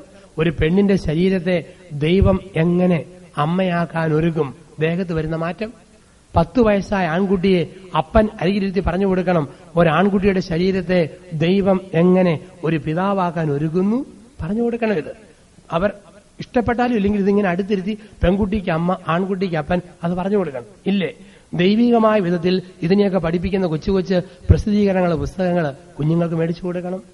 ചിലപ്പോഴൊക്കെ സംഭവിക്കുന്നത് പ്രമാണങ്ങളൊക്കെ പഠിപ്പിക്കുമ്പോഴത്തേക്ക് വേദപാഠത്തിനും മറ്റും സിസ്റ്റേഴ്സിനും മറ്റും ഒക്കെ പഠിപ്പിക്കും. ഇപ്പൊ സിസ്റ്റേഴ്സ് ദൈവപ്രമാണം പഠിപ്പിക്കുമ്പോഴത്തേക്ക് പാട്ടായിട്ടും മറ്റും പഠിപ്പിക്കുന്ന സിസ്റ്റേഴ്സിന് പറയാനായിട്ട് മതി. ഒരു സിസ്റ്റർ ഇങ്ങനെ പിള്ളേരെ പഠിപ്പിച്ചു വേദപാഠത്തിന്. 1 ദൈവത്തെ സ്നേഹിക്കണം, 2 നാമം വൃഥാ പ്രയോഗിക്കരുത്, 3 ഇങ്ങനെ ബഹുമാനിക്കണം, 4 പറഞ്ഞു 5 കൊല്ലരുത്, 6 അല്ലല്ല, 7 കള്ളസാക്ഷ്യം പറയരുത്. കാരണം വ്യഭിചാരം എന്ന് വാക്ക് പറയാം സിസ്റ്ററിന്റെ ചമ്മല്. അപ്പൊ 4 6 അല്ലല്ല ഒരു പാട്ട് പാടിയങ്ങ് വിടും. അപ്പം പറഞ്ഞു കൊടുക്കാനായിട്ട് മടി. അപ്പോൾ ഇങ്ങനെ പറഞ്ഞു കൊടുക്കാനൊക്കെ മടിക്കുമ്പോൾ അവരുടെയൊക്കെ ഓർമ്മ ഇതിനെക്കുറിച്ച് എന്ത് പറയാൻ. അപ്പൊ സിസ്റ്റർമാരെ പഠിപ്പിക്കും, പറയും ഒരു കാര്യം ചെയ്യും, വീട്ടിൽ ചെന്നിട്ട് നിന്റെ അപ്പനോടോ അമ്മയോടോ ചോദിച്ചില്ല. ഇപ്പം മിടുക്കൻ കൊച്ചി ചോദിക്കും, സിസ്റ്ററെ ഇതന്നെ വ്യഭിചാരം ചെയ്യലെന്ന് പറഞ്ഞു കൊടുക്കാൻ ഇത് വീട്ടിൽ ചെന്ന് ചോദിക്കാൻ പറ്റും. വീട്ടിൽ ചെന്ന് കൊച്ചിന് അപ്പനോട് ചോദിക്കാൻ മടി, പിന്നെ അമ്മയോട് ചോദിക്കാൻ ഇഷ്ടം. അമ്മ 100 കൂട്ടം പണിയായിട്ട് നിൽക്കുക. കൊച്ചു അമ്മയുടെ കൈ ചെന്ന് വിളിച്ചു, അമ്മ എന്നെ ഇറക്കാന്ന് ചോദിച്ചു. എന്നെ അമ്മ വ്യഭിചാരം ചെയ്യലെന്ന് പറഞ്ഞു. ആഹാ, അമ്മയോട് തന്നെ ചോദിക്കണമല്ലേ, വട ഇറക്കാന്ന് പറഞ്ഞ് അമ്മ അങ്ങ് തള്ളിവിട്ട് പറയാനും മടി. കുറച്ച് കഴിഞ്ഞ് തള്ളയോർത്ത് മോൻ ചോദിച്ചതല്ലേ, എന്തെങ്കിലും പറഞ്ഞില്ലല്ലോ എങ്ങനെ. അപ്പൊ ഇവന് ഒരു സ്വഭാവ ദൂഷ്യമുണ്ട്. എപ്പോഴും തലയും കുത്തി നിൽക്കും, തലയും കുത്തി നിരങ്ങും. ഇതുവന്റെ പണിയാണ്. ഇത് നിർത്താനായിട്ട് തള്ളയെ ആഗ്രഹിക്കുമ്പോഴാണ് വീണ് കിട്ടിയ കനകാവസരം. തള്ള പറഞ്ഞു, മോനെ തലയും കുത്തി നിൽക്കുന്നതിന് ബൈബിളിൽ പറയുന്ന വാക്കാണ് വ്യഭിചാരം. മോൻ മേലിൽ തലയും കുത്തി നിൽക്കരുത്, തലയും കുത്തി നിരങ്ങരുത്. അവനോർത്ത്, ദൈവമേ ഞാനെന്തൊരു കഠിന ഭാവി, ഡെയിലി 8ഉം 10ഉം വ്യഭിചാരമാണ് ചെയ്തുകൊണ്ടിരുന്നത്. അവൻ അതിനുശേഷം തലയും കുത്തി നിൽക്കത്തുമില്ല, തലയും കുത്തി നിരങ്ങത്തുമില്ല. അങ്ങനെ ഇരിക്കെ പള്ളിയിൽ കുമ്പസാരത്തിന്റെ ദിവസം 5-8 അച്ചായന്മാർ ഒരു വശത്ത്, 6-7 അമ്മച്ചിമാർ ഇപ്പുറത്ത്. ട്രൗസറും ഷർട്ട് വെട്ടിവൻ ചാട്ടുള്ളി പോലെ ചാണ്ടി കയറിയകത്തേക്ക് ആ മുട്ടുകുത്തി നിന്നു. അച്ഛൻ്റെ ഒക്കെ ചെന്ന് പറഞ്ഞ്, ഞാൻ പല പല പാപം ചെയ്തിട്ടുണ്ട്, നുണ പറഞ്ഞു, കൊതിച്ചു, പിടിച്ചു, മാന്തി, പള്ളിയെ വർത്താനം പറഞ്ഞു, പ്രാർത്ഥിച്ചപ്പോൾ ഉറക്കം തൂങ്ങി, എല്ലാം പറഞ്ഞു. അച്ഛൻ ഇങ്ങനെ മൂളി മൂളി കേൾക്കുക. അവൻ അച്ഛൻ ഇതിനേക്കാളൊക്കെ കൂടിയ ഒരു കഠിനപാപം കൂടെ ചെയ്തേച്ചാ ഞാൻ വന്നിരിക്കുന്നു. എന്നാ മക്കളെന്ന് ചോദിച്ചു. അച്ഛൻ പറഞ്ഞ അരിച്ചപ്പെടുമെന്ന് ചോദിച്ചു. പറഞ്ഞോളാൻ പറഞ്ഞു, എന്റെ അച്ഛ എനിക്ക് വ്യഭിചാരം ചെയ്യുന്ന സ്വഭാവം ഉണ്ടായിരുന്നു. അച്ഛൻ പറഞ്ഞു, പിള്ളേരാണോ വ്യഭിചാരം ചെയ്തത്, പോടാ കള്ളത്തരം പറയാമെന്നത്. അവൻ പറഞ്ഞു, പിള്ളേരാണെന്ന് ഓർക്കണ്ട അച്ഛ, ഡെയിലി 8ഉം 10ഉം ചെയ്തുകൊണ്ടിരുന്നതാ, നിർത്തിയിട്ട് ആഴ്ച 1 ആയിട്ടുള്ളൂ. അച്ഛൻ പറഞ്ഞു, പോടാ കള്ളത്തരം പറയാമെന്ന് പറഞ്ഞു. അവൻ പറയും, പള്ളിയാണെന്നോ അച്ഛനാണെന്നോ ഓർക്കുകയല്ല, ഇവിടെയും ചെയ്തു കാണിക്കാൻ തയ്യാറായിട്ടാ ഞാൻ വന്നെന്നും പറഞ്ഞു. ഇവൻ ഓടി ചെന്ന് ആൾക്കാരുടെ മുമ്പിൽ തലയും കുത്തി കാലും പൊക്കി ഒറ്റ നിപ്പ്. അവിടെ കൊണ്ട് തിരിത് കണ്ടപ്പോഴത്തേക്ക് പ്രായം ചെന്ന അമ്മച്ചിമാര് തുണിയൊക്കെ കുലുക്കി കൊടുത്തോണ്ടും കാരണന്മാര് മുണ്ട് പറിച്ച് കുടഞ്ഞു കൊടുത്തോണ്ടും ഒറ്റ ഓട്ടം. എന്റെ ദൈവമേ, ഇത്രയും ചെറിയ ചെറുക്കന് അച്ഛൻ ഇത്രയും കൂടിയ പ്രായശ്ചിത്ത കൊടുക്കുന്നെങ്കിൽ ഞങ്ങൾക്ക് എന്നാ വരാൻ പോണേന്നും പറഞ്ഞ് കുമ്പസാരക്കൂടിന് അവിടെ നിന്നൊരു കൂട്ടയോട്ടം. അപ്പം നമുക്ക് പറഞ്ഞു കൊടുക്കാനുള്ള അറിവുണ്ടായിരിക്കണമെന്നുള്ളതാണ്. പറഞ്ഞു കൊടുക്കാനുള്ള അറിവ് ഇതും വളരെ പ്രധാനപ്പെട്ട ഒരു ഭാഗമാണ്. അപ്പൊ ഈ 3 വിദ്യാഭ്യാസങ്ങൾ മക്കൾക്ക് കൊടുക്കുക: ഭൗതിക വിദ്യാഭ്യാസം, ആത്മീയ വിദ്യാഭ്യാസം, സെക്സ് എഡ്യൂക്കേഷൻ.